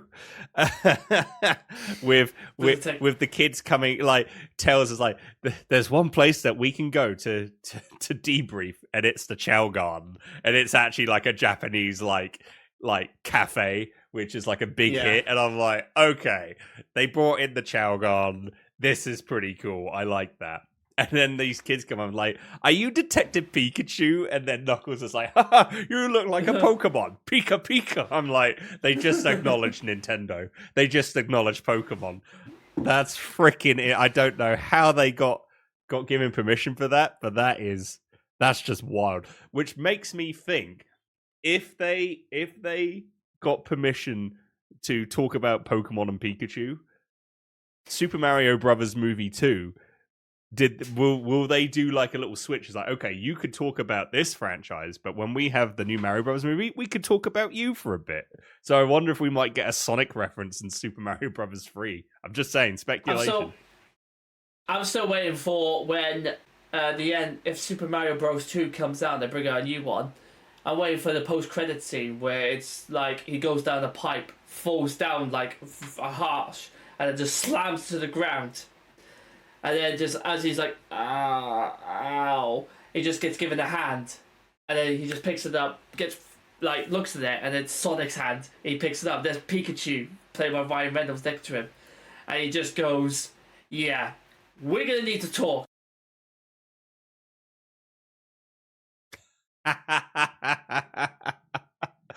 Oh, because I know Ben Schwartz has been like asking like all the productions and companies like to play nice so he can have a Super Smash Bros movie to have Sonic and Mario, Sonic in it, Mario. Oh, if that would be mwah. That's just because like the Super Mario Brothers movie, the Sonic trilogy currently, Detective Pikachu, they've all like this is a golden age now for video game cinema because it's now going back up. Where it used to be, it used to be the general rule that if you made a video game movie adaptation, it just tanked straight away. No issue. Second you said video game movie, it was gone. But since Sonic, Mario, and Detective Pikachu, it's all started to come back up now, and they're actually starting to get a good reputation because they're developed by people who not only play the games, they enjoy it, so they know, using their source material, what the fans want as well. Because it's not just, you don't want to, those sort of movies are never going to win the Oscars. They're never going to win Best Picture. They're never going to get Best Animated Feature. But at the end of the day, they're for the fans as well. So even if you get all the way to the stage where, even if you don't win any awards, as long as it's good with the fans and they love it, and you just get very overwhelming positive remarks about it, that's all you need. Absolutely. Because eventually it will get to the stage where I'm hoping is that there will be a Super Smash Bros. Movie, and then you can bring all of them in for that one particular one. That is true. If the dream comes true and there is a Smash Bros. I know we're talking about Shadow and stuff.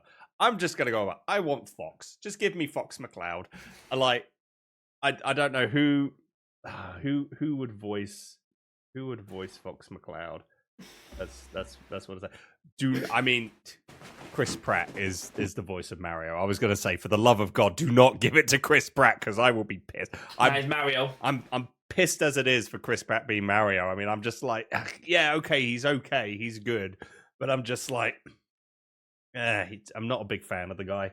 So I'm just like, he's being like every character. He's freaking voicing Garfield in the Garfield movie. That annoyed me. I'm like, Jesus Christ. So I'm just like, don't let him voice any other characters. And for God's sake, do not give him Fox McCloud. Otherwise, I will be so mildly miffed you have no idea. So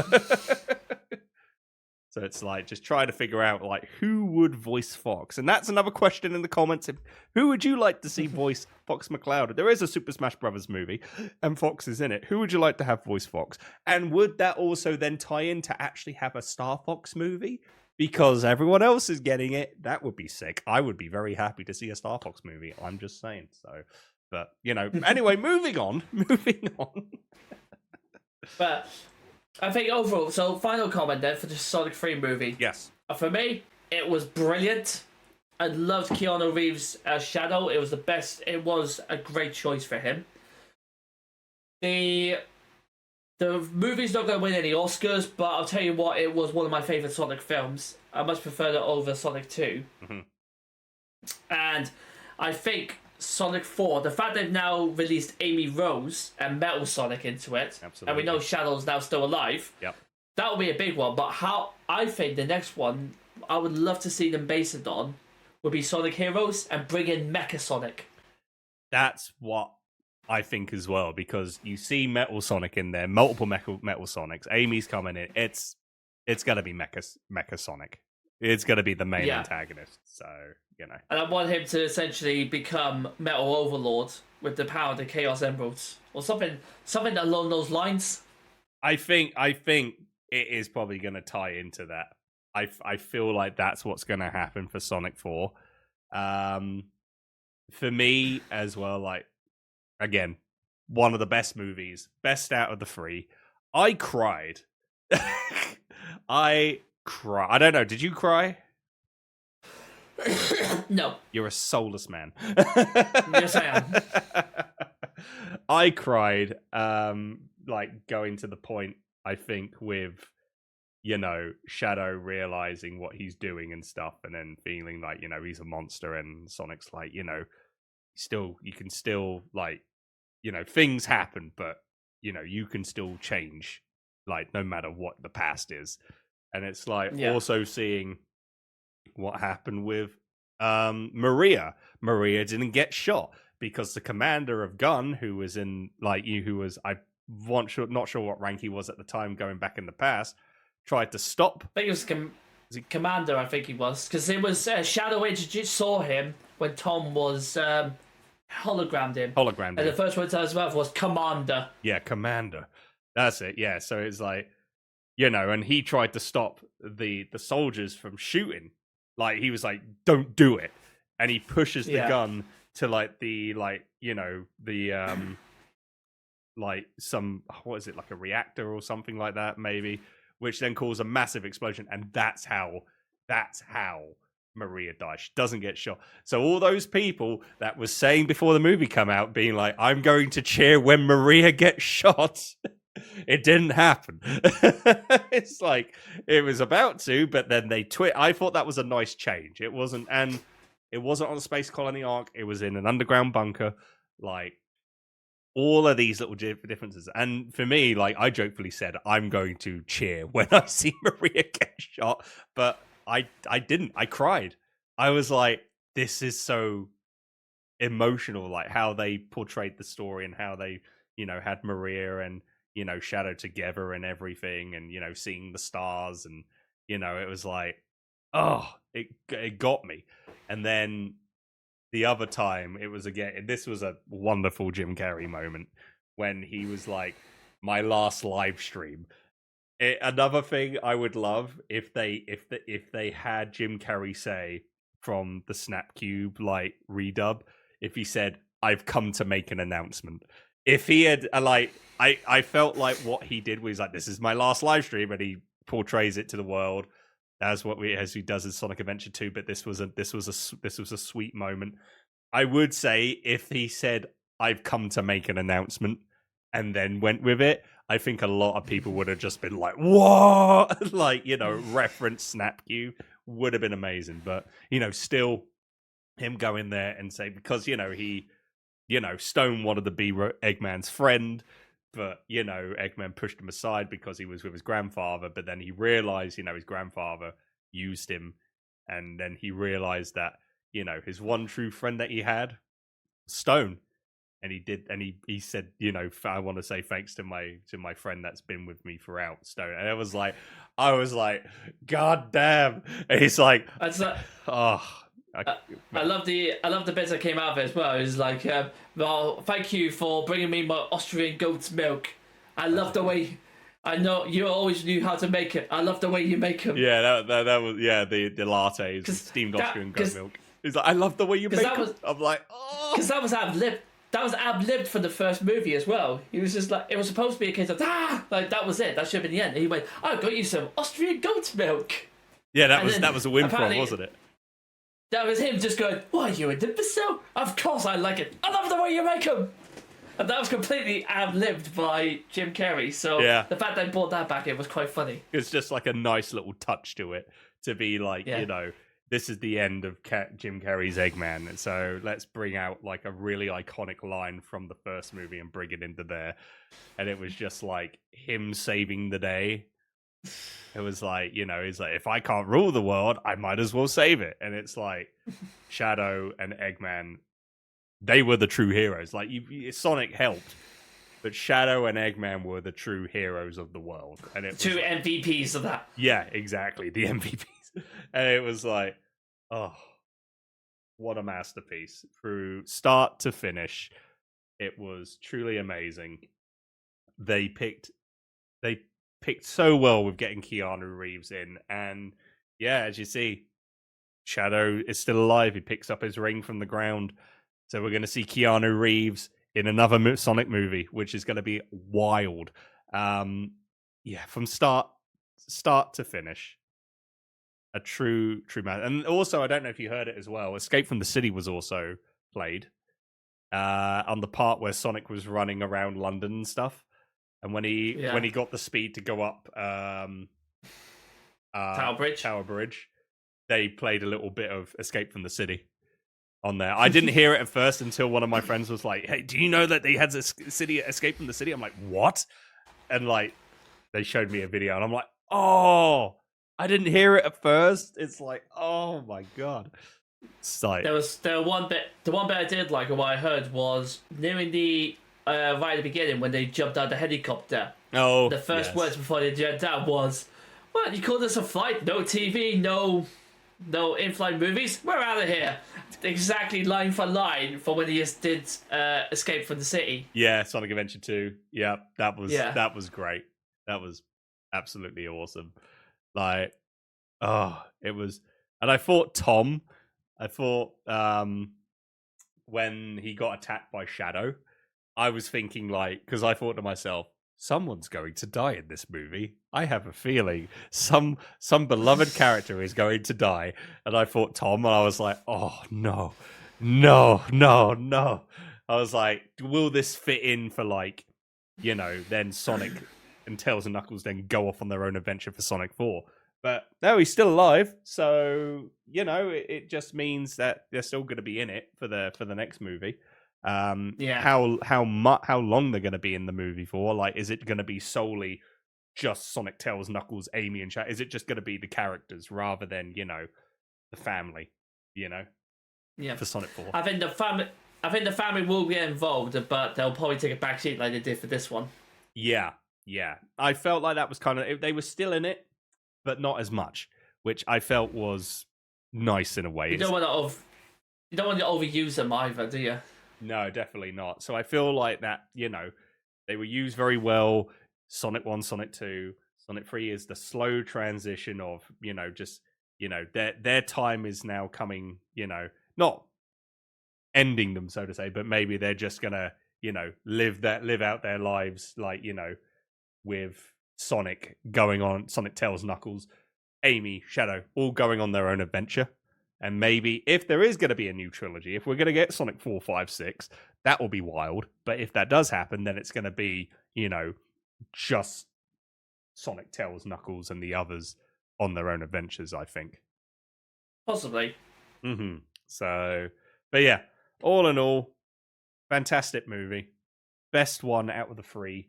And yeah, I think the ending as well, that was, Sonic facing all the Metal Sonics, and then all of a sudden, the hammer, the Pico hammer gets thrown, and it's like, oh snap, it's Amy. Amy's here. It's like, let's go. About time Amy turns up. Yeah, and I'm hoping that they keep the Amy that has been in the more recent games, with her being independent and a badass. I would want that. I think someone suggested that, in like the early games, it was Amy chasing Sonic and wanting to be Sonic's, girlfriend. Yeah. I think somebody mentioned that, what if the roles were reversed in the movie? Sonic is in awe with Amy and Sonic wants to date Amy.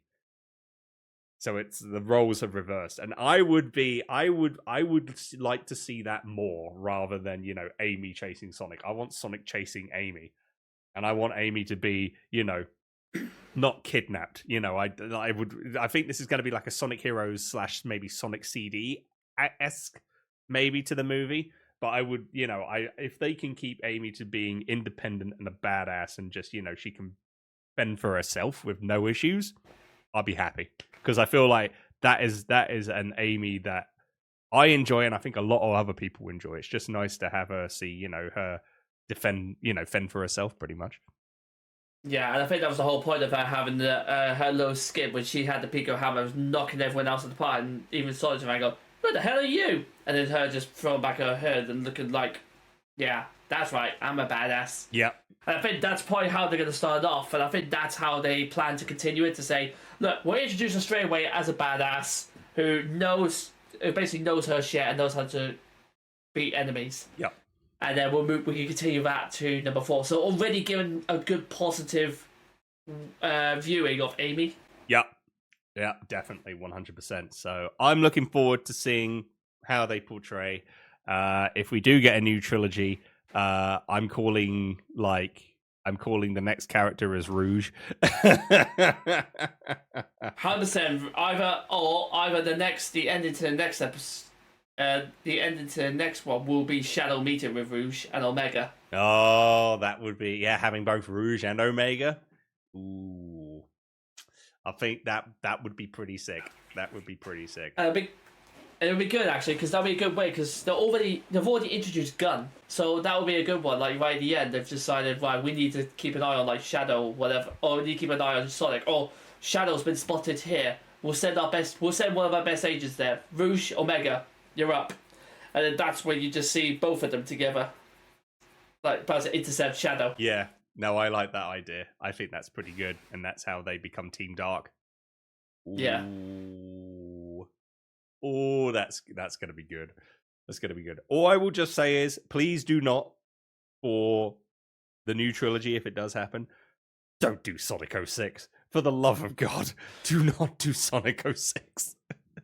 Oh no, do Sonic 06. I want to see how much they can debug it. Well, maybe, yeah, if they can. Yeah, maybe. Yeah, maybe we can see that. It's just, I don't know. I don't know if they could. I don't know. It'll be interesting to see. It'll be a tough challenge, but that'll be a very tough challenge. We'll see how it goes. So that is our take of the year of Shadow, pretty much. Yep. We've been going for almost an hour and 43 minutes. 2 hours almost. Almost 2 hours. Wow. Where's the time gone? And if you've been here throughout the whole show so far, thank you. We appreciate you. We do appreciate it. We really do. Thank you. Yeah, thank you. Thank you for just giving us a chance. So, yeah, no, we really do appreciate you sticking by for the pilot. We've got one more thing to review, then we're going to take a break. We are gonna got something cool to announce on the show that I've been given by a friend of mine. One of his podcasts that's on a third season, which is pretty hype. So we'll be talking a bit about that in just a little bit. But before we do, and before we go on our break, let's talk a little. Let's just, because it's happened. It's just happened recently, and we better talk about it, because if we talk about it for the next episode, that's news is all like gone. Like nobody cares. So let's talk about it now. Nintendo Switch 2 has been announced. Thank God for that. And it's kind of funny because loads of people online have been like, I want Nintendo Switch 2. I can't wait for Nintendo Switch 2. It's going to be freaking awesome. Nintendo Switch 2 got announced. Mixed reviews. I'm kind of thinking, oh God, this is a Wii U type scenario where the Switch 2 is going to come out and it's going to tank. That's what I'm worried about. But James, what were your thoughts? Like, you see the Switch 2 firsthand. What did you think? I thought it was brilliant. Yeah? I'm one of those rare. I think I'm one of those rare people who actually is genuinely looking forward to the Switch 2 coming out. The Switch has been the major game changer for Nintendo as well, because the Wii was good, but it was all right.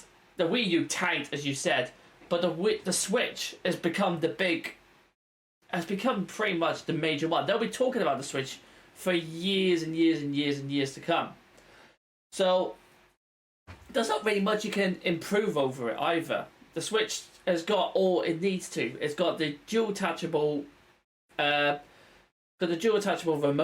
You can play it whether in handheld mode or anything else. And I think for a gamer on the go, especially with me, it paid for itself massively during my first year on deployment.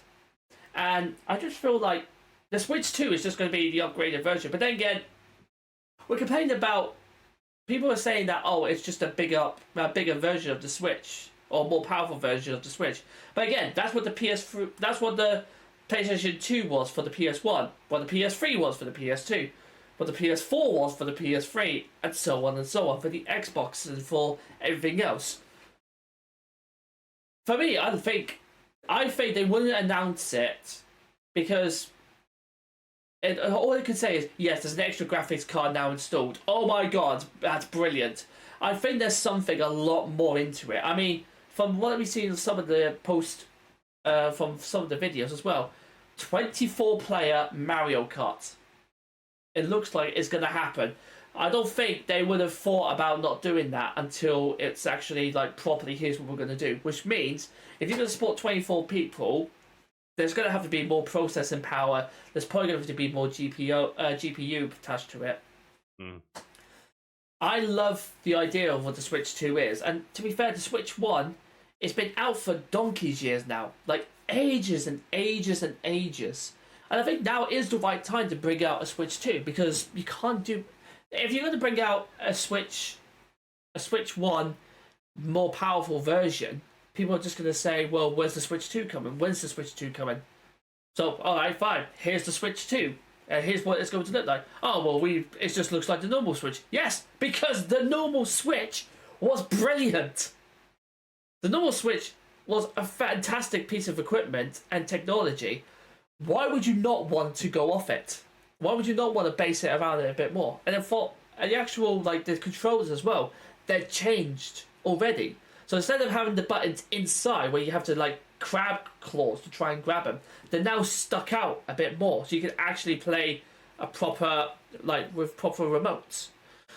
What they do also attached to it, they're probably going to add some more bells and whistles to the remotes now to be able to do all of that stuff. There must be something else they're adding to it.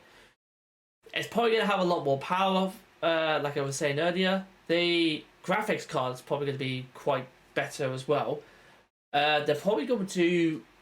I would love to see a 4K version of it, like the screen-wise, and the more power of it, because the OLED version was brilliant and brighter. So bringing, like, say, a 4K version of it, that would be pretty damn good, I would think. And essentially, just brand new, like, old style games. Like, if you could have the Switch 2 compete with, say, the Steam Deck, because the Steam Deck has proved now that you can play high-end AAA games on it. If the Switch 2 can essentially have, we're still going to keep all the gadgetries and all that stuff that made the Switch so brilliant, but we're now going to up everything else to it and bring it into the new generation. People are saying they've got mixed reviews about it, but I think if they do all of that, and more importantly, there's backwards compatibility with the Switch, which I think is fucking brilliant. Because you never really got that. It used to be an extended feature they introduced later on in the careers of, like, the PlayStation 4 or the PlayStation 5 and the Xbox Ones and Xbox X's. If you could get that straight away with backwards compatibility, then I generally think Nintendo are onto a winner with the Switch. So... And also... Oh, sorry, after you. No, I was going to say, I just think as well, it just looks brilliant. It looks sleek. It looks amazing. I'm generally excited about it coming out. I'm looking forward to the 4th of April, where the next Direct, when the Nintendo Direct comes out about it, because I want to learn a lot more about it. I think we all do. Want to learn a little bit more about, the Switch 2. Like, we haven't got really a full info of the specs and that. And yeah, 24-player Mario Kart is insane, and I would love that. I did see a meme actually with somebody saying, like, 24-player Mario Kart happening online, and then somebody put in, like, 24-player 200cc baby park. It's going to be carnage, that race. And it's just a scene from the movie Cars where all the cars are trying to go through and they all crash. Yeah. While Baby Park theme is being played, and I'm like, that's going to happen. That is so going to happen. I'm like... That's brilliant as well. I remember seeing that. The chaos would be insane. And I know a lot of people hate I know a few people that despise Baby Park. So having a 24-player bit, yep, same. 24-player Baby Park is going to be nuts. So that's super cool. I also like the feature with the Joy-Cons. Originally you would have to just slot them in like this. Sometimes it's a pain in the arse to press the button at the back and try and click it out or click it back in. I know it can be a pain sometimes with that with my Switch, which I'm looking at right now. Glaringly, I love the console, but it's just the Joy-Cons sometimes are a pain. But to see that there is a thing now where you can just go like that. You can just go click them in and click them out. I think that's a nice. They should have done that, originally with the first Switch. But it is nice on the Switch too that you can now, it's just an easy, like, click on, click off, done. There's also going to be a feature as well, like an accessory where there's going to be a steering wheel. You put the Joy-Cons in the steering wheel and you can just drive as if you're playing Mario Kart. I kind of like that. That's cool. They're bringing back, because for me, I remember using, tilt move, the moving controls. Turning left and right like this when I was playing Mario Kart Wii. I did it with Mario Kart 8 on the Wii U. I had the gamepad and I just tilted it like that. Some people thought I was weird doing that, but I'm like, no, I just like it. I thought it was nice. It was weird going back to just an actual controller and playing Mario Kart. But, I might get the accessory. I might get the steering wheel accessory for Mario Kart. We assume it's going to be Mario Kart 9. So, yeah, that... 100%. Yeah, it's probably going to be that. The name of it. So, I'm excited for that. I want to see the specs. I want to learn what it does. I think it's mixed reviews because people are thinking like, oh, it's just the Switch. Well, yeah, of course it's just the freaking Switch. It's called the Switch 2, for God's sake. It's like, it just hasn't changed. It's like, oh, it's just a bit bigger. Well, yeah, then, as you said, that it's only little info we've been given yet. So, as you said, April 4th is when the Direct comes out. That's when we hopefully will get the specs, what the processor is, what the GPU is. How is it going to play in terms of like graphics? Is it going to be 4K? The OLED that we had, is great. It helps increase more of the, to get more of the showcasing of the graphics of the games. Will we get 4K? I mean, if we do get 4K, that's going to be huge. And, as long as we get 60 FPS, that will be big as well. It doesn't have to be 120. We get 4K, perfect. If we get 60 FPS with 4K, that'll be brilliant. A lot of gamers will be happy with that. And the one thing I want to suggest as well is like backwards compatibility. I'm so happy that that is a thing. Although I did read the little bottom print when it said like Switch original Switch games will be played on the Switch 2. And it's like some Switch games will not be compatible with the Switch 2. That deflated me a bit because it's like if there is full backwards compatibility with a console, I'm trading in the console that I had the games for, that has the with the new console that has the backwards compatibility for it. It's like I'm gonna do it. Like for instance, I've always wanted to get the original PS3 that had the hardware installed where you can actually play PS1 and PS2 games and there's no issues, because the later models come out and it's like you can play PS1 and PS2 games, but it's emulated. It's software, not the actual hardware in there. And I'm like, no, I want the actual console that I can be able to play all my games on one console with no issues at all. I got it like a couple weeks ago. And what have I done? Like I have my old PS3 Slim.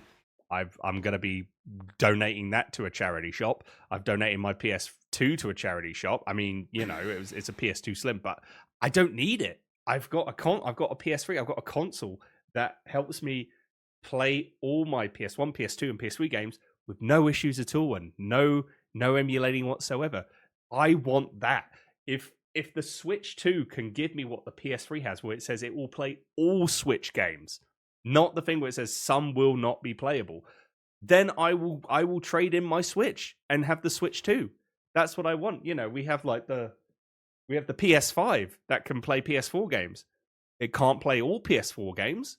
It's a deflate. It's like, well, I've got to keep my PS4 then, because it's like, what if I want to play a game on the PS5 and it won't play it? It's like, then if I trade in my PS4, I can't play it then. It's so much for backwards compatibility. It's the same thing with Xbox. Xbox 360 when that came out, backwards compatible for Xbox games. Some games that you won't work, and it's the same thing with the Xbox One X, the Xbox Series X. It's pretty much the same thing. It will play games from the the older console generations, but not all of them. And it's like that's the one thing I'm not a big fan of when it comes to companies saying it's backwards compatibility. If you say it's backwards compatibility, you have to give us the full backwards compatibility experience. You need to have all games be backwards compatible. You need to have everything to work on one console. If everything works on one console, but there's like 5-10 games that do not work, I'm going to say it's not true backwards compatibility.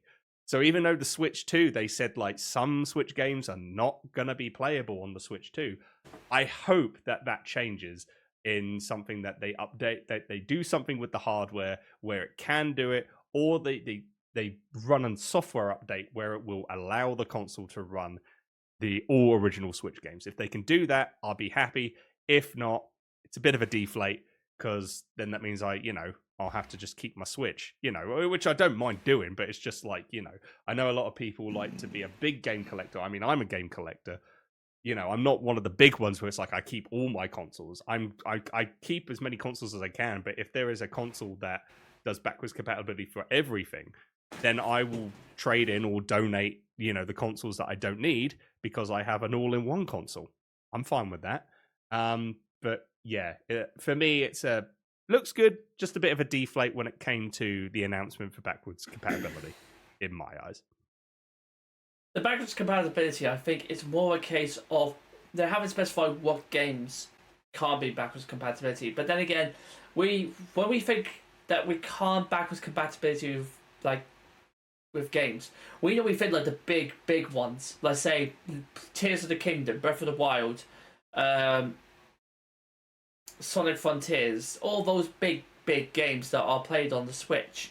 For all we know, though, they could be talking about games that are like Wii Sports Resort, like Wii Sports, for example, or the new Switch Resort, or the Carnival games, for example. They're really out of, like, the games you wouldn't even think about buying unless you have small children, you just want to buy them for, like, 'cause they're like a tenner or something. Those sort of games, maybe. But for the backwards compatibility, I would say if Nintendo really want to go up, then it would make sense for those games.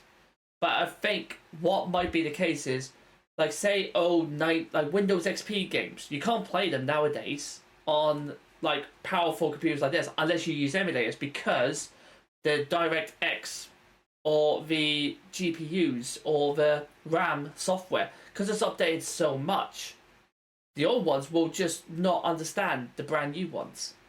So that's probably why they can't do it. But like, for the way I say it, Battlefield 1942, one of my all-time favourite games, but I can't play it anywhere now unless I get an emulator, because no computer runs it. Not because it is an old game, because it is not compatible with everything. It's not compatible because technology has moved fucking on since then.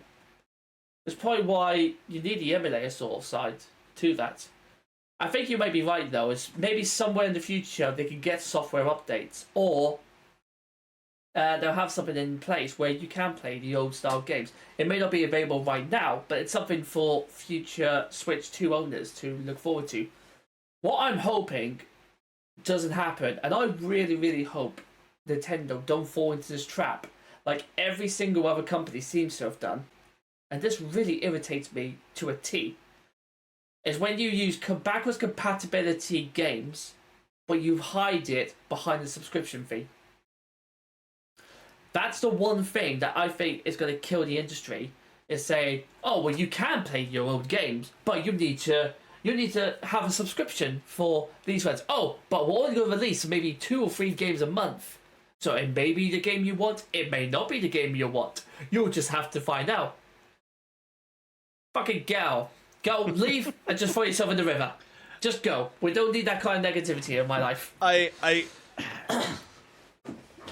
Nintendo have had a lot of backlash in terms of some, moves that they've done in the past, and if they have some common sense, they will not do that. Then again, money. That's the thing.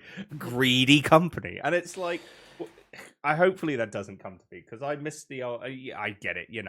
Every big gaming tech company is greedy and, just a money gremlin. But it's like, I kind of want Nintendo to go back to the old roots. So if I'm going to say they're not going to do it. I will eat my words if they do. I don't want them to do it, and I hope they don't do it. Let's just hope it doesn't come to be. But yeah, you are right. Subscription services, especially for things like that, is killing. It's damaging, I would like to say. I don't think it's going to fully kill. Maybe it might, depending if any of like Microsoft, Sony, or Nintendo do something completely stupid that would just, and with a subscription service that completely just writes off gaming for good. But I'd say it is damaging the industry in the sense of like big gaming companies or like console manufacturers that they're doing this and then doing like putting everything behind a paywall. It's like and that's the thing, we're in a time now where money is tight for a lot of people. Not anyone's going to be able to afford a subscription service every month. just to play games online or just to be able to play games in general. It's hard times. So, if you expect people to, I'm sure people will pay for it, but if you expect a lot of people are going to do that, it's like, no. Some people will probably, just like reject it and rebel and be like, no, this isn't for me. Gaming is not the same anymore as it used to be. It's just a cash grab. And as much as I hate to say it, it is a cash grab. I'm sorry, Nintendo, if you desperately need money, and I mean you really are desperately short of cash, for the love of God, release Pokemon Red, Blue, and Yellow as a combined set, then Gold and Silver as a combined set that you can play on the Switch. You will make your money back tenfold. That's true. That's true. Literally, release that. Release, like what they've done with the old... like what they've done with the Nintendo Switch online part, where you have the Game Boy Advance, the Game Boy Colors, and the Game Boy Advance stuff. Yep. Literally, just release a Pokemon Red, Blue, and Yellow combined versions of them. Mm-hmm. You don't even need to do anything. You've just need to go stuck in one part. Have cross linking across as well. So you can essentially have Pokemon Red and Pokemon Blue, and you can trade Pokemon across if you want to, or have them accessing the Pokemon Home Store. Mm-hmm. And you will make your money back tenfold by doing that. Pokemon Legacy Collection. Those first 5 games, or 6 games, including Crystal. Pokemon Legacy Collection. There you go. You will make all your money back that way, instead of having to release a service like that if you are desperately short of cash. I think I agree on that in a sense. If you like, it's like the Mario All-Star game series, when they did that for Super Nintendo, and then they did the 3D All-Stars with Super Mario 64, Mario Sunshine, and Mario Galaxy. If you do, like, say, an All-Stars Legacy collection, I agree. People would buy that. People would actually. I know I would. That would be going back down memory lane and stuff. People would enjoy that. And you can also add, as part of the Legacy Collection, because it's such a massive, massive thing now, stick in randomizers, stick in Nuzlocke rules, stick in for all 6 of those games, stick in a randomizer and a Nuzlocke rules system. Set it up to begin with, play the game straight away, there you go. You will have an outcry of people in the community begging you to release it. And you'll have so much people who want to get it and start like their own Nuzlocks for free on Nintendo Switch. You don't have to worry about money ever again. Yeah, pretty much. I mean, like, I don't know. I think Nintendo's fine in terms of money. I think they're absolutely, like, they've got a freaking museum now in Japan, for Christ's sake. It's like, I think it's that meme where it's just like, this like big gaming tech company like takes all the money, but it's like, oh, it's okay. No, they need the money. They're a small business. I'm helping the small business. It's like that meme. It's like, but it's like that. Here's the thing: Nintendo's got so much money in the bank that they can do like these projects and they can release it to the public. And even if it flops, they're not gonna get hit with like, they're not going to be like in the negative because they've got so much money. I think it's like that's something I don't know, I might be wrong, but that's what I kind of heard. But it's like, Nintendo could do all these crazy and wacky things, and it's like they can release it, so I feel like in a way that just make a console, have a subscription service, the same thing as Nintendo Online. It's like online, plus you get loads of free games, like from like N64, NES, SNES, Game Boy Advance, Sega Mega Drive, Genesis as well. Switch 2, add a GameCube collection. Keep the same, like subscription as it is, but you just keep adding on that. That's absolutely fine. I think people would love that. But yeah, as I say, like, if you add in an extra additional subscription service or an additional extra tier, so if you want to play your original Switch games backwards compatibility, you've got to pay for this. It's like, that's when it's like, they will. No. That's when they'll lose customers and they'll lose money, and then people won't buy the Switch 2 at all because they'll just keep their own Switch. Yeah, makes sense. But that's what I'm saying as well. It's like, for example, Switch has just recently released. Well, not recently. The Switch last year released Ace Combat: Skies Unknown, which my computer, my old laptop, struggled like hell to play, but it was completely fine because of Cryware systems that are managing to emulate like all run like PS2, like major PC games onto the Nintendo Switch, and it works. It proves that they can work, those sort of games. Yes, they may not run at the FPS you want them to, but they still work, and as long as they're playable, then you're not really going to care as much for the 60 frames per minute. What I would say though is that if the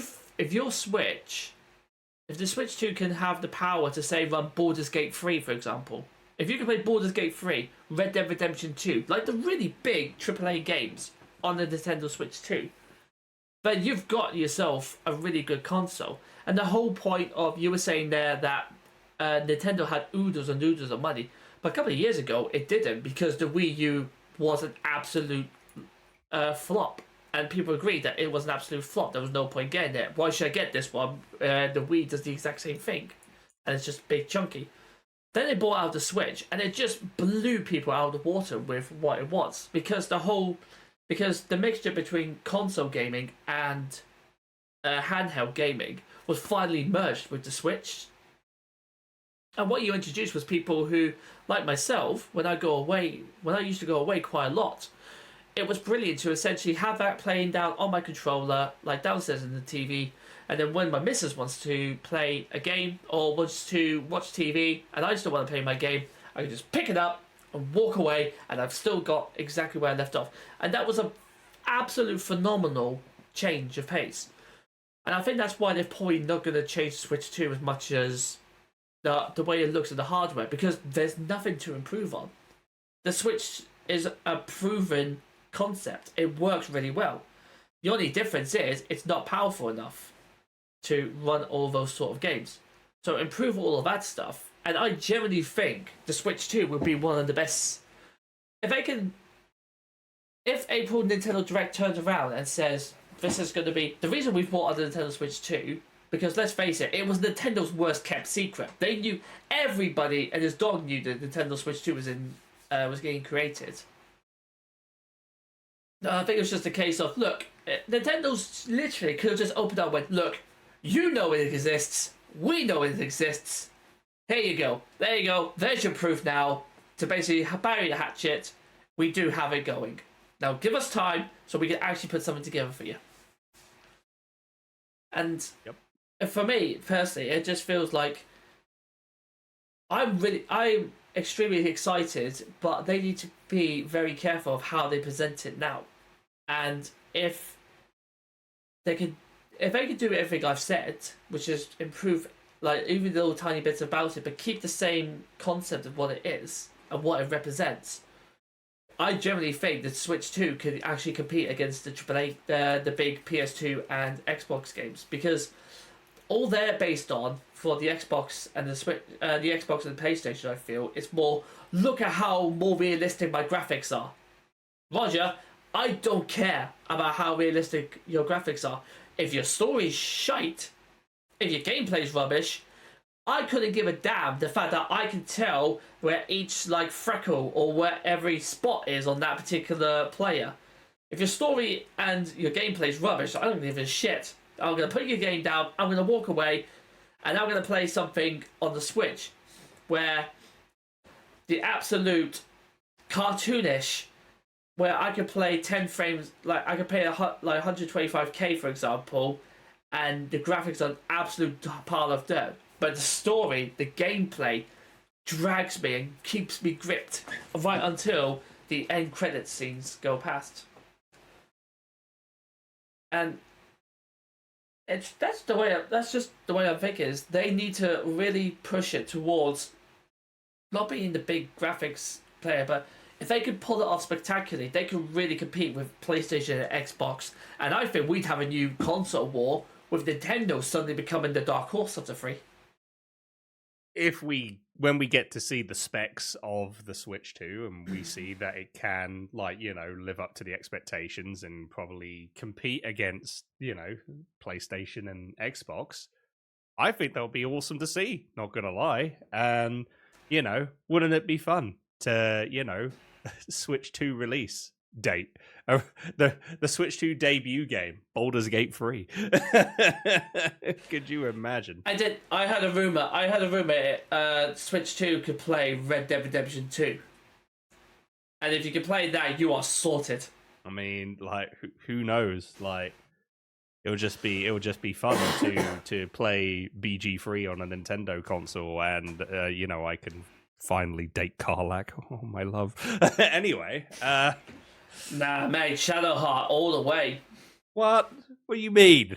God, you don't want to be in the arms of a big muscular woman that, you know, like, can burn you, but you know, it's hot love, you know. No, that's a good. No, she would be the friend type of thing, the person who you would hang around with as a mate, like as a really close ally.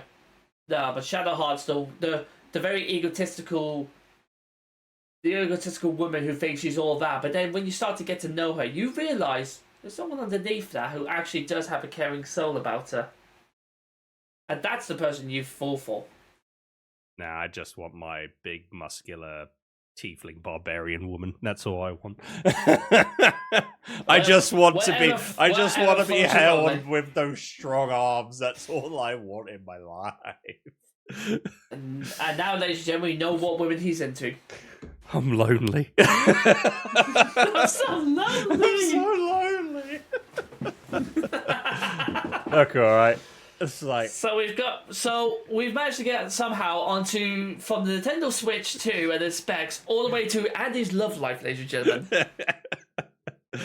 Again, welcome to the Games Innit Podcast. Welcome to the Games Innit Podcast, ladies and gentlemen. We talk about anything and everything, and in between too. Sorry, you were going to say? No, that's what I was going to say. Oh, fair enough. Well, on that bombshell, I think that's a good way to wrap up this first part.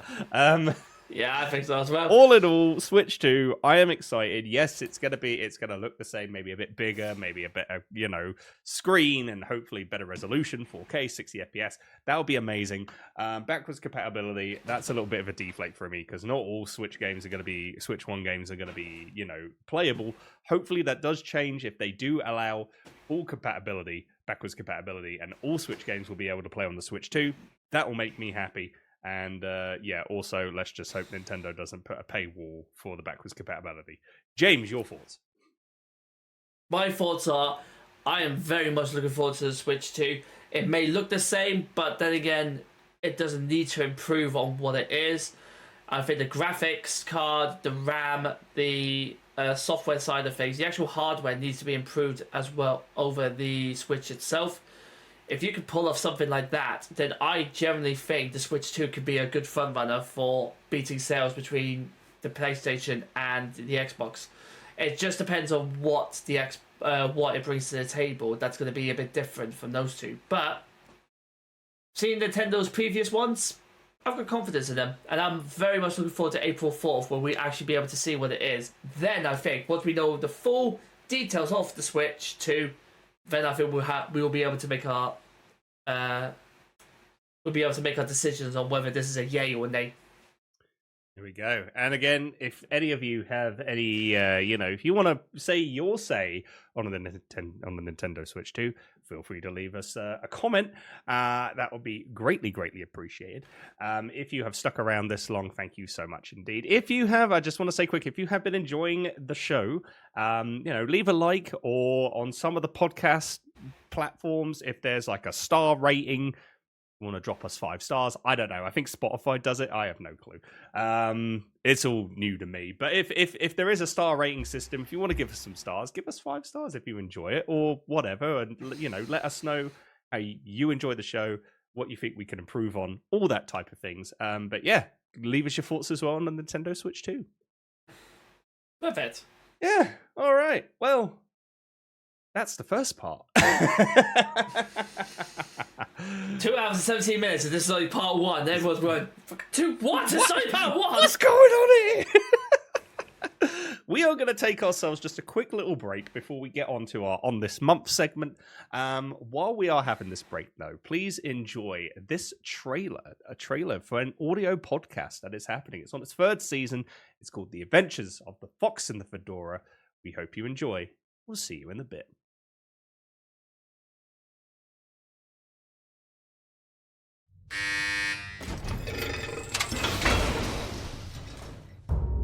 And here he is at last.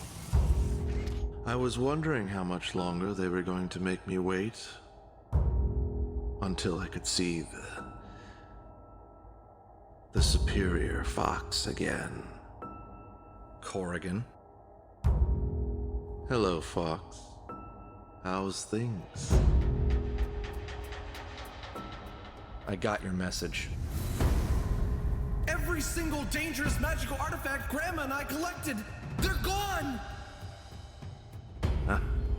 Yes. Sorry about that. I know what it's like having someone steal what you treasure most. What have you done? What I do best.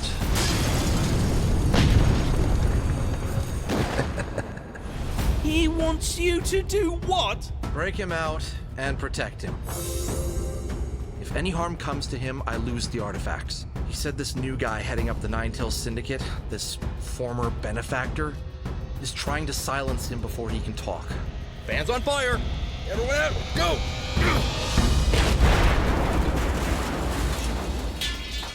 So, did you have murderous multiversal death cult on your What's Going to Ruin My Day This Time bingo card too? Nah, I had vampire conspiracy.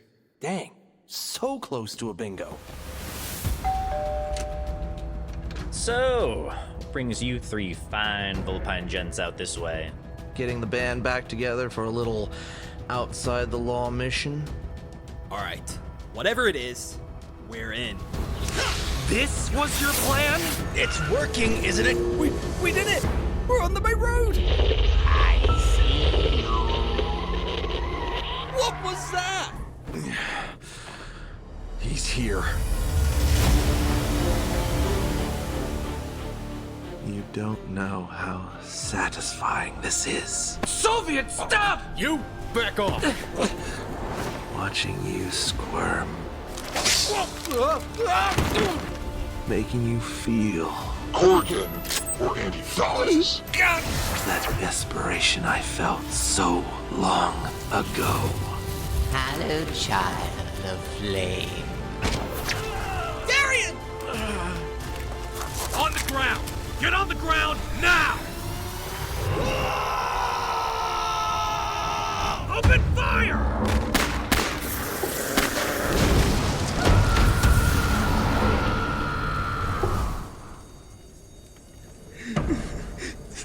Darian, what's happening to me?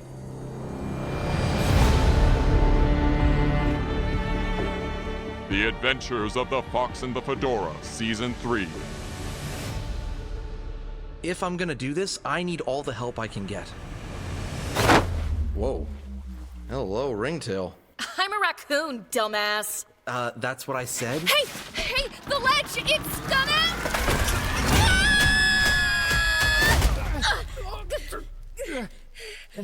Well, that was fun. Oh, this tomb sucks. Premiering Monday, December 23rd on podcast sites everywhere.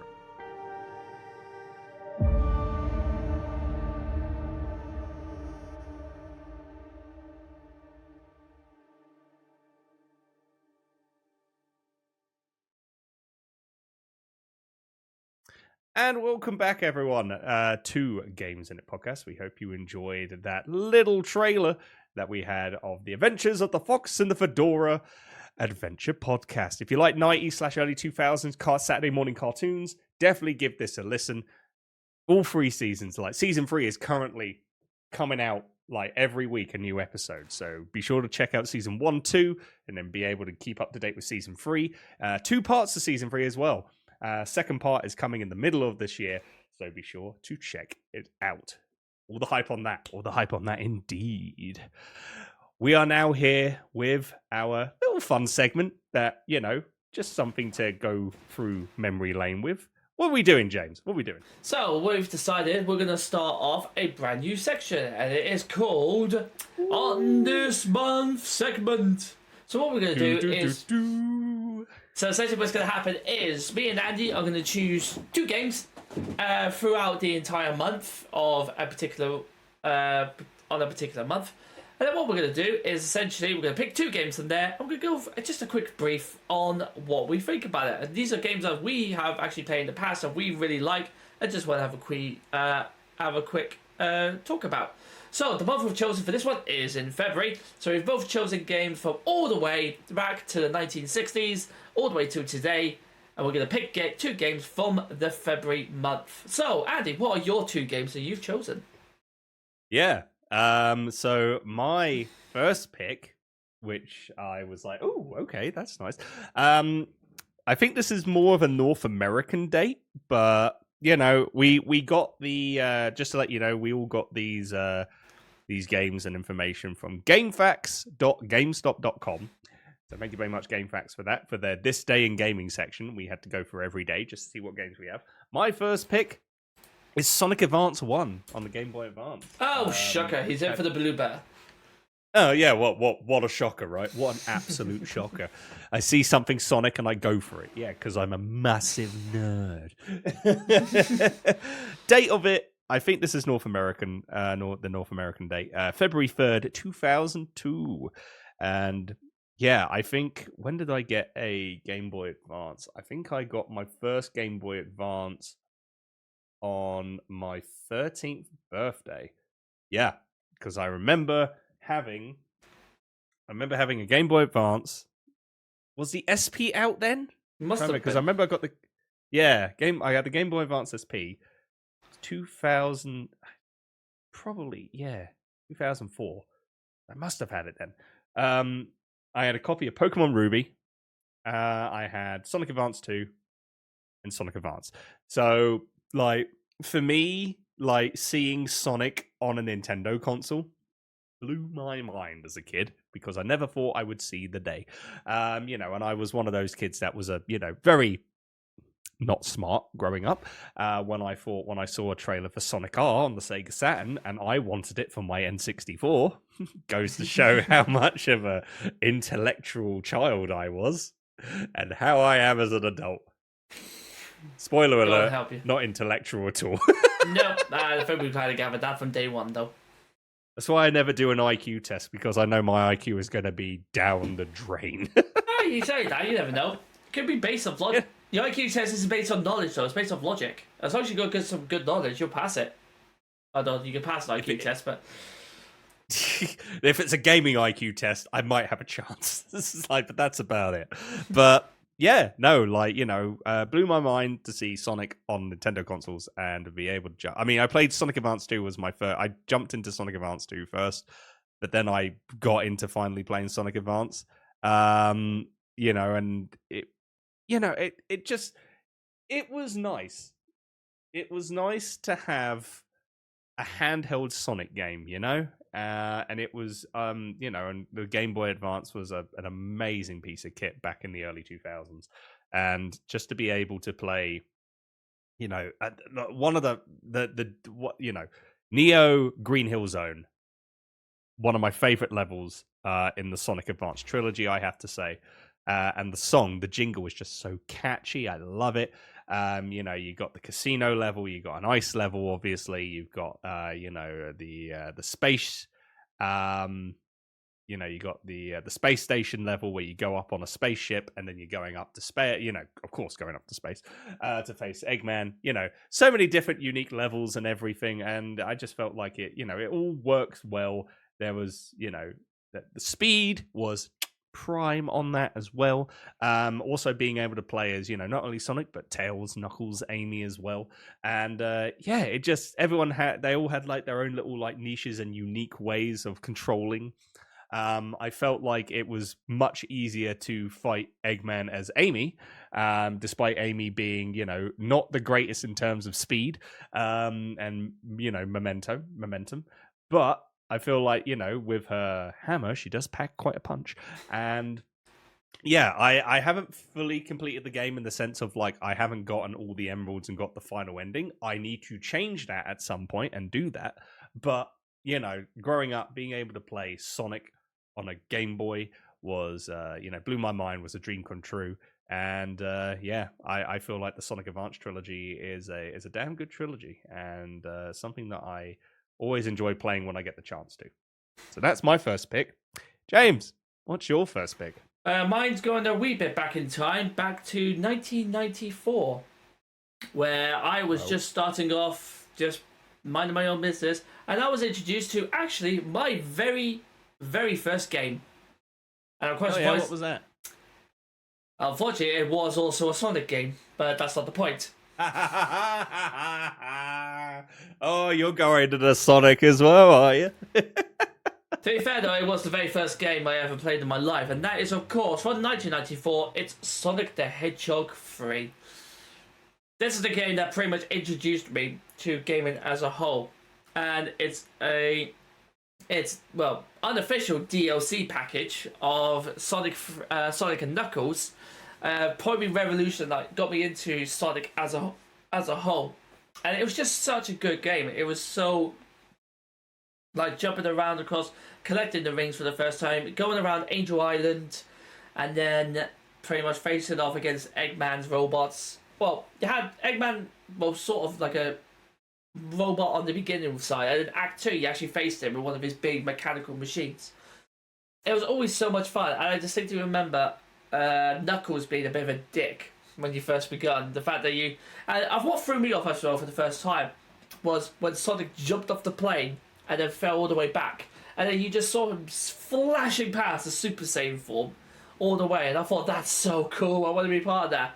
And what else can I say as well, but the music, the soundtrack, that soundtrack is what got me into listening into music soundtracks as a whole, because every single one, from Angel Island to the Marble Gardens to Hydrocity or Hydro City, however you want to call it, then there was Hydro City.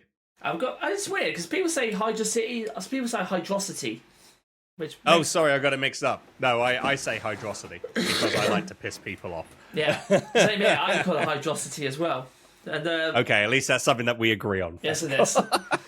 There's Marble Gardens, there's the Casino Zone, then there was the Ice Pit, the Ice level one as well, which actually, for the very first one, was done by Michael Jackson.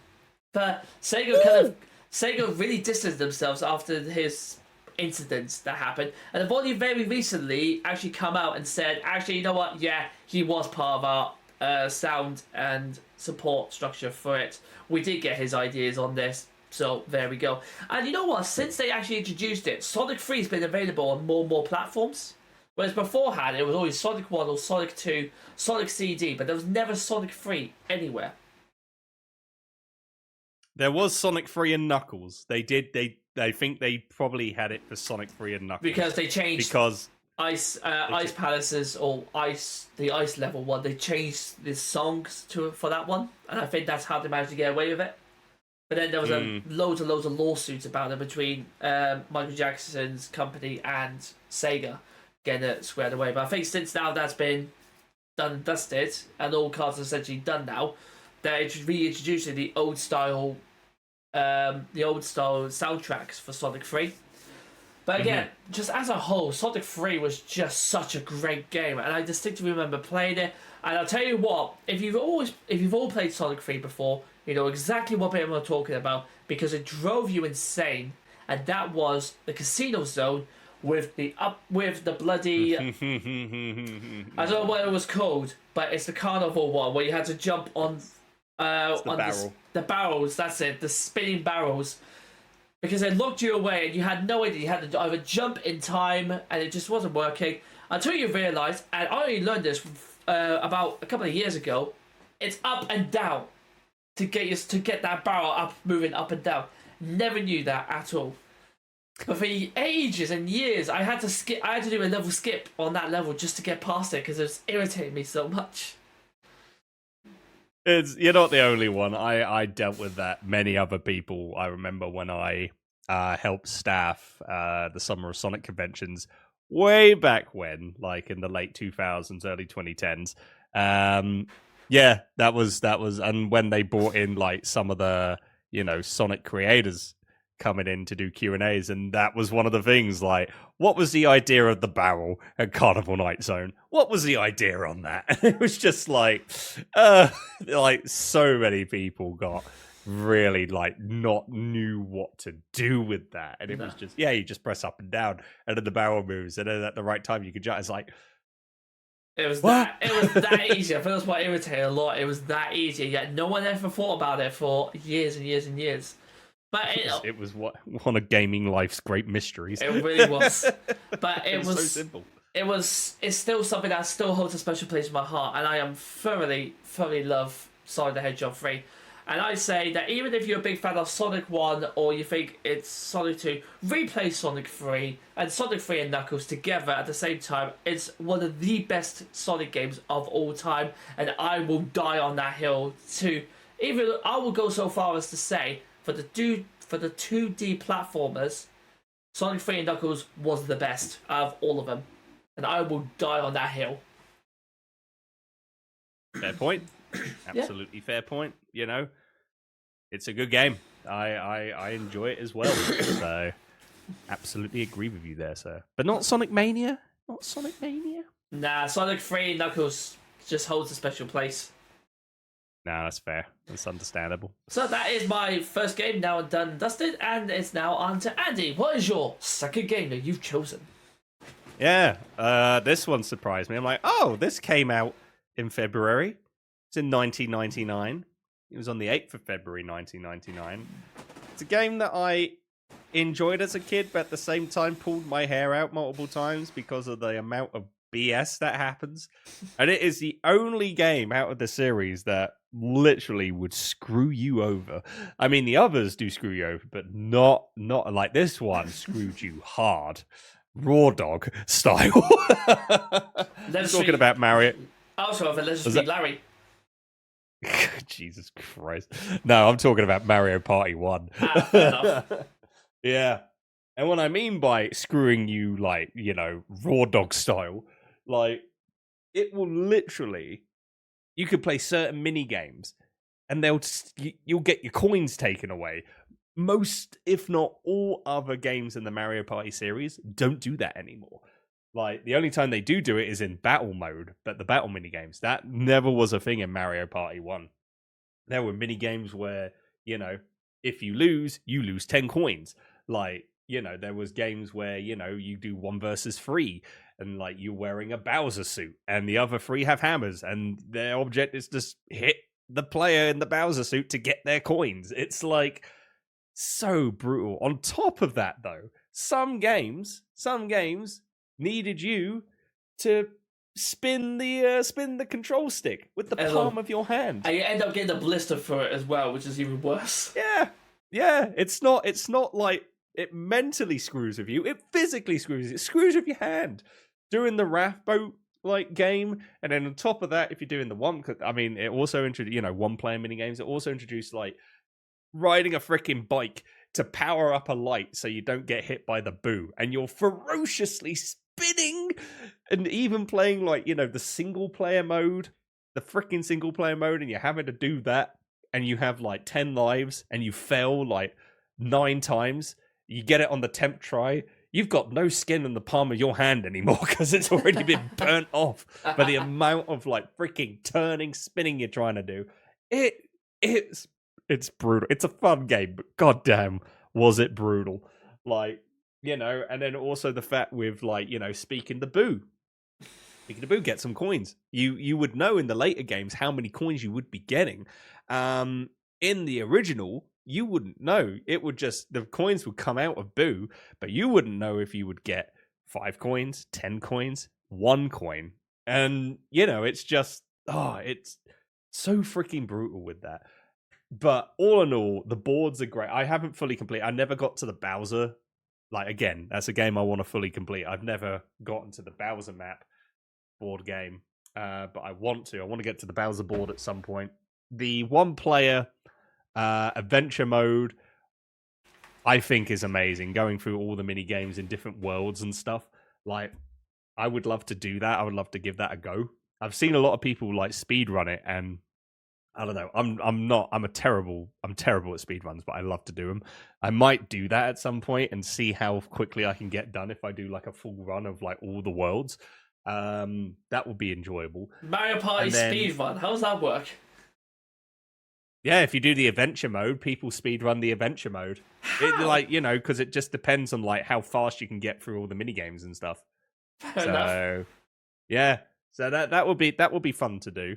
And what was I gonna say? Like, yeah, you had the boards. I mean, my favorite board is Yoshi's Tropical Paradise. That's my favorite like map of it. And the other reason why I say that the game screws you over is mainly because of Yoshi's Tropical Paradise. It screws you so much, I love it. Because if you hit on the question mark happening space, you have Toad on one island, Bowser on the other. If you hit a question mark happening space, there'll be a giant fish that will gobble up Toad, take him away. Bowser will then go on the other island, and then Toad gets spat out on the island that Bowser was on. So you could literally, if you timed it just right, you could do a friend-ending move. If they're getting close to speaking to Toad and getting a star, you could, if you timed it right with hitting the dice block, you can get the happening space, switch it over so your friend would speak to Bowser, and on top of that, your friend would never speak to you for at least 3 to 4 weeks. Friendships are destroyed because of Mario Party. Absolutely. And then one last thing, before I will end off on this, is on the Japanese version of the game. If you play as Wario in the Western version, whenever he fails, he goes, "Oh, I missed." Fair enough. But in the Japanese version, if Wario fails, he says something different. Instead of "Oh, I missed," he goes, "Oh my God!" There's gods in Mario?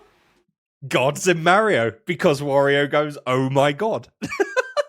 I can just imagine now a giant Yoshi like this goes, "Oh!" And the Lord said upon thee, "Yoshi," and they all replied, "Yoshi." Yoshi. Hang on. Give me a moment. Are we generally gonna now, are we? No. I know what it is. Here we go. I'm gonna show it to you. I'm gonna record it, and I'm gonna show it on the podcast as well. If you are watching the video of this, and then you can get to see this firsthand, pretty much. So let me go over here. Let me go here. There you go, James. Take a look-see on this. You see that okay? I see it, yep. Okay, can you hear this? Yep, I can hear it. Okay. I'm going to just quickly go to record. Record on there. All right. This is the Japanese version of Mario Party 1. This is what happens when Wario fails. Oh my God!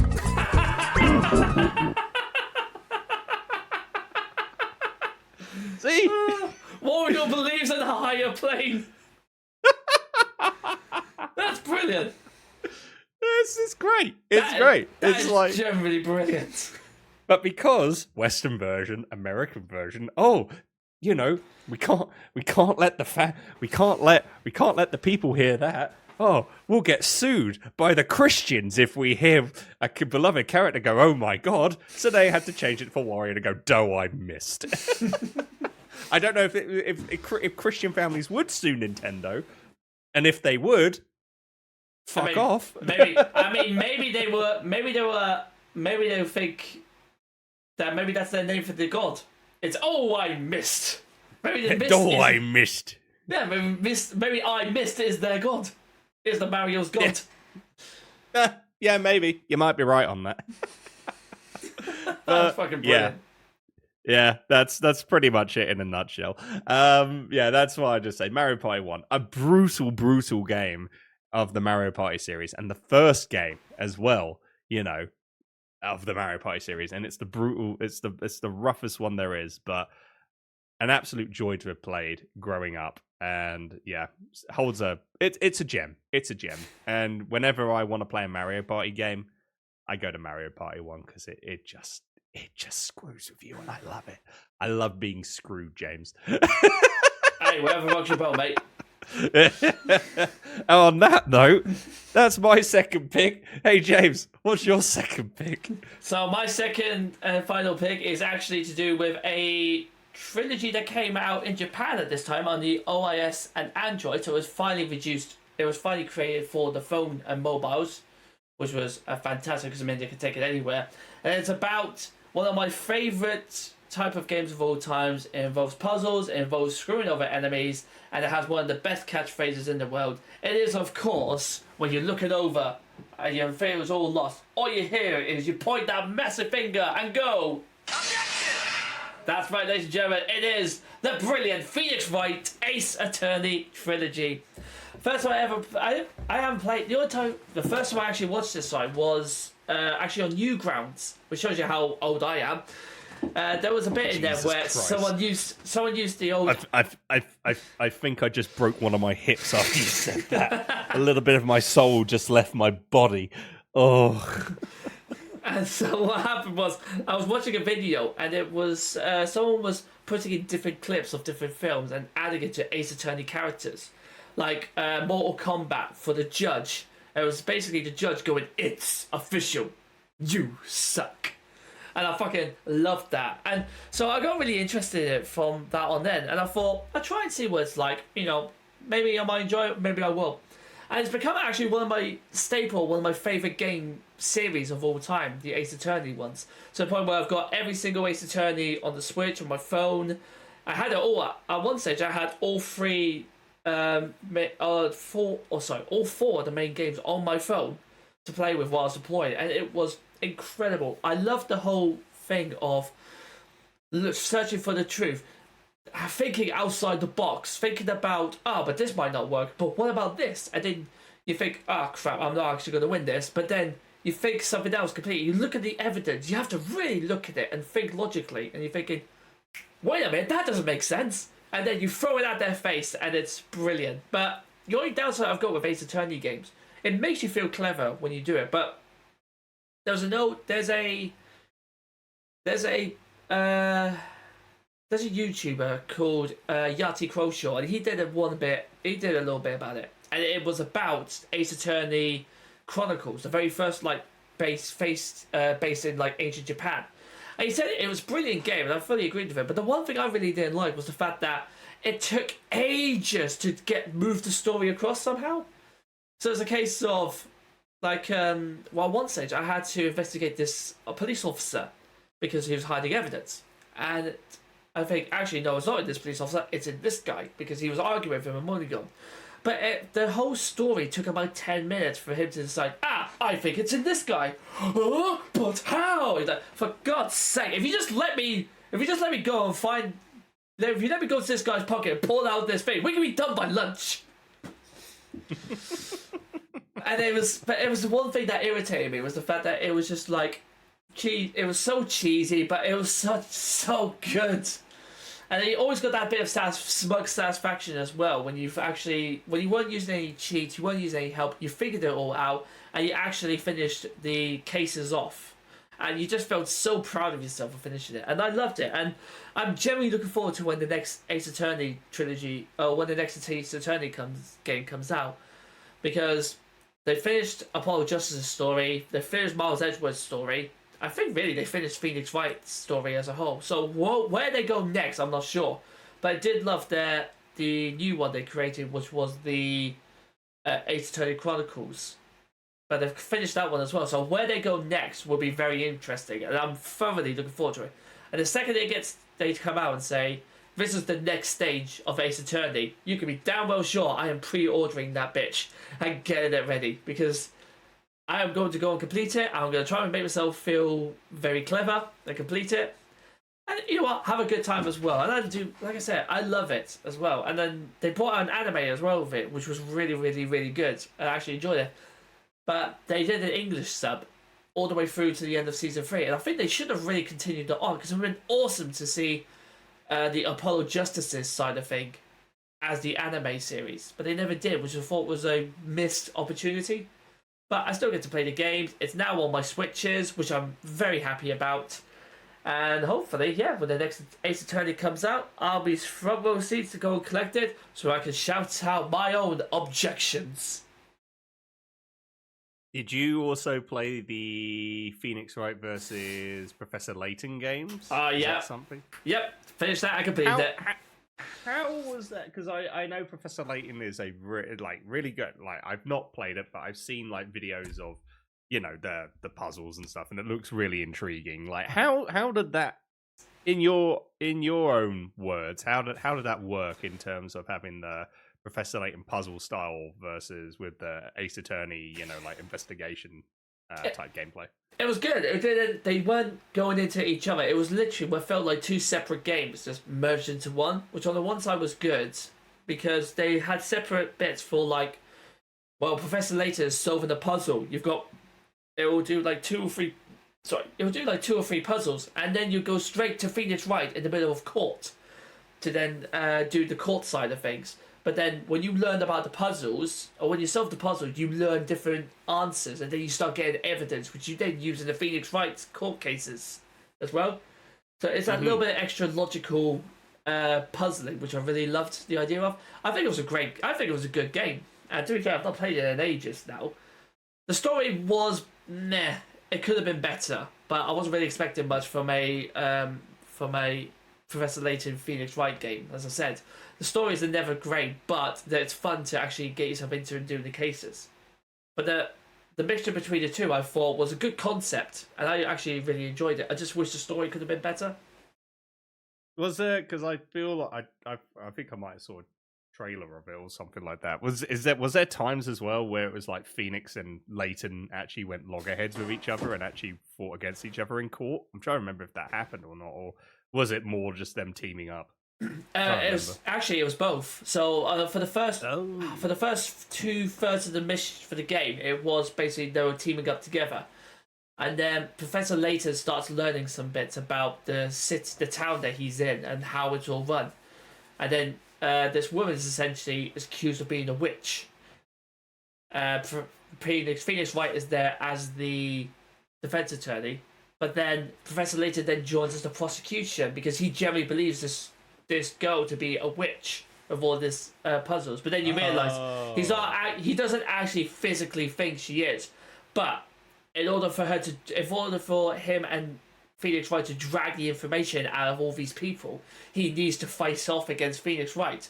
So with his own logical mind, he already knows, like, this is how he thinks of it as a puzzle, and this is how the answer is. And then he gets the chance to then Phoenix Wright to then defend and present evidence in order to move the story across and to essentially save this girl from being burnt to life.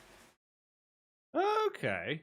It's like I said, it's an interesting concept. The story could be better, but I think as a whole, the concept of Phoenix Wright Ace Attorney and Professor Layton was brilliant. I think they make another game out of that and focus a bit more on the story. I think I could probably do really, really well. Yeah, no, I love hearing the concept of the idea of having the two like together and stuff, and then also clashing, because that's a really unique aspect and style to a game. So yeah, like I want to play it at some point. That's one thing I want to try. So yeah, I need to get back on the Phoenix Wright or the Ace Attorney series. Yeah, definitely. I would definitely. I would recommend anyone who feels like anyone who feels they need to have like sort of puzzle games but don't have internet sort of thing, definitely download Phoenix Wright the games. Especially if you've never played them before as well. It's nice to go through. You get the repetition afterwards once you've finished a case and go back into it. Then you already know how it runs. But you then learn a bit more information about the case itself, but you have a run through, and then you look at the characters differently, knowing that how it's going to end. I think it's quite good. But yeah, that's definitely my pick for February, and I'm surprised it came out that month, actually, because I thought that was out a lot later. I don't know. It actually came out early in the year. Who knew? Crazy. But there we go. There is our On This Month segment where we talk about 2 games that we have played and that we enjoy. Either we enjoy or we just hate. We hate. There's a game that we hate our guts on. Oh, and yeah. We just have to talk about it. If we see that, we'll let you know. But on that note, that's the end of the show. That's the end of the episode, James. That's the end of our very first pilot podcast. Woo! We survived. And more importantly, our brilliant listeners have survived. I know. If you have been here throughout the whole thing, thank you. And we're so sorry. Give yourselves a pat on the back and give yourselves a round of applause for everyone, for being fantastic people. And for surviving over 2.5 hours of dribble. But we hope it was enjoyable dribble. Or if not, at least hopefully it's killed some time in the airplane or on the car journey up. And if you've been stuck in traffic, then we do apologise, but we're not in control of that. Yet. Yeah, exactly. But yet, unfortunately not. So, on that note, that is the end of the show. As we have said as well, this is going to be a once a month thing. So you'll be getting this on the first weekend, hopefully, of February. And then as we go on, we'll do another show. And for the next episode, we're going to be catching up with the latest news that's been going on. I mean, we have talked about the Switch 2, had to be done. But we are going to go through all the gaming news in January and February. Pick some things that we think is interesting to go from there, and then when we continue on the show as the months go on, we'll be able to give you more insight as on the coming days of what is going to be happening in the world of gaming, and give it to you in one full package for the month. That's brilliant. And just wanted to say, again, massive thank you for everyone who's joined in today. We hope you have enjoyed it. And if you have enjoyed it, give us 5 stars on Spotify and all the podcast reviews. And if you haven't enjoyed us, put it down in the comments. Let us know what we could improve on. Because don't forget, this is just a pilot. We are just flying on the seat of our pants. So once we actually get a proper routine settled in, then we'll be able to improve. But your ideas and your thoughts are going to help us get to that stage where we'll be able to entertain more reviewers and basically pull off better and better streams and better podcasts. Exactly. So, as I say, as what James says, please let us know if you have any suggestions for us. We like to hear feedback. We like to get information from all of you that listen.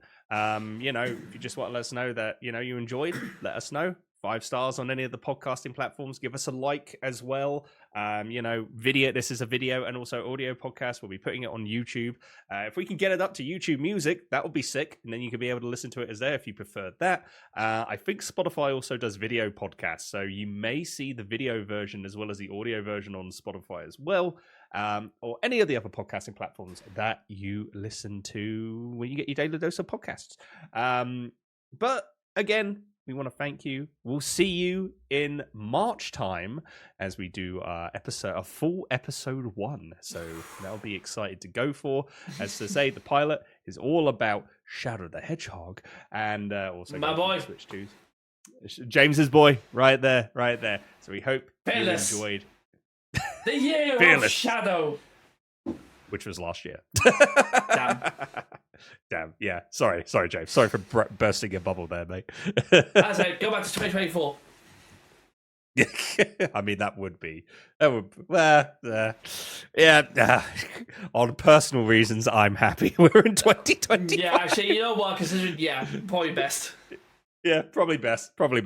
On that bombshell, let's say, James, where you wanna let people know if they want to find you on social media and what you do other content-wise, where can they find you? Well, I used to be a streamer. I'm actually going to start getting myself back into it. So if you've enjoyed what... woo, indeed. And if you do fancy joining me back up, then why not give me a follow on the James of all games. That's right, ladies and gentlemen, as you see below. Now, going across the James of all games, be able to check out the Facebook page and everything else. I will post, I say regularly, but I need to get back into it first. But once I do, you'll be the first to know on that page. And if you can follow and give me a like, I would very much appreciate it. I'm just there playing games and just having a good time. If I make you laugh, then that's all I need to do.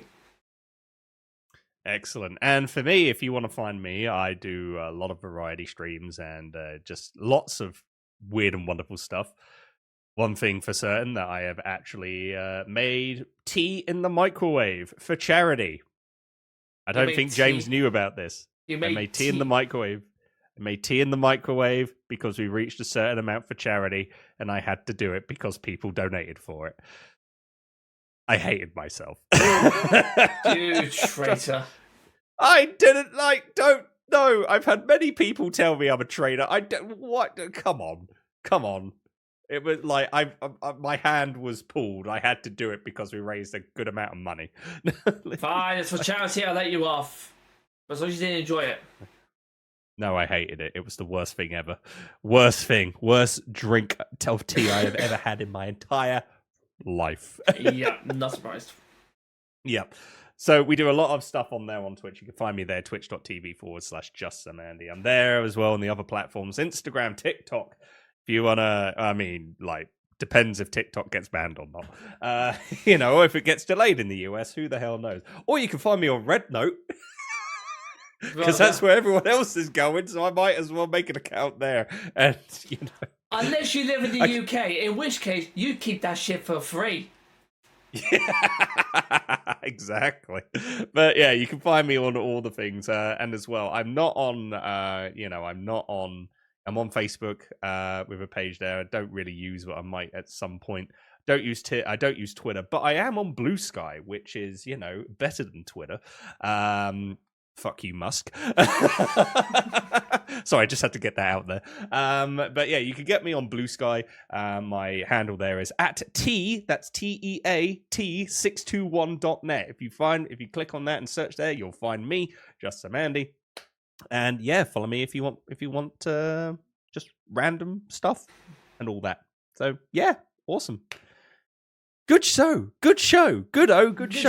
Good show indeed. Good show. Yeah, it's wonderful. Oh, marvelous. Wonderful. Okay, we're going insane. Now, I think it's time for us to end. From myself and from James, thank you so much for listening to the pilot episode of Games Innit Podcast.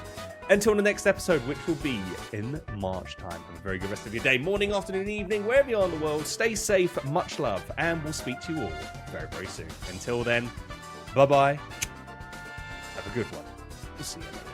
And also for me, finally, take care of yourselves and each other. Cheery bye. And as always, ladies and gentlemen, thank you for stopping by.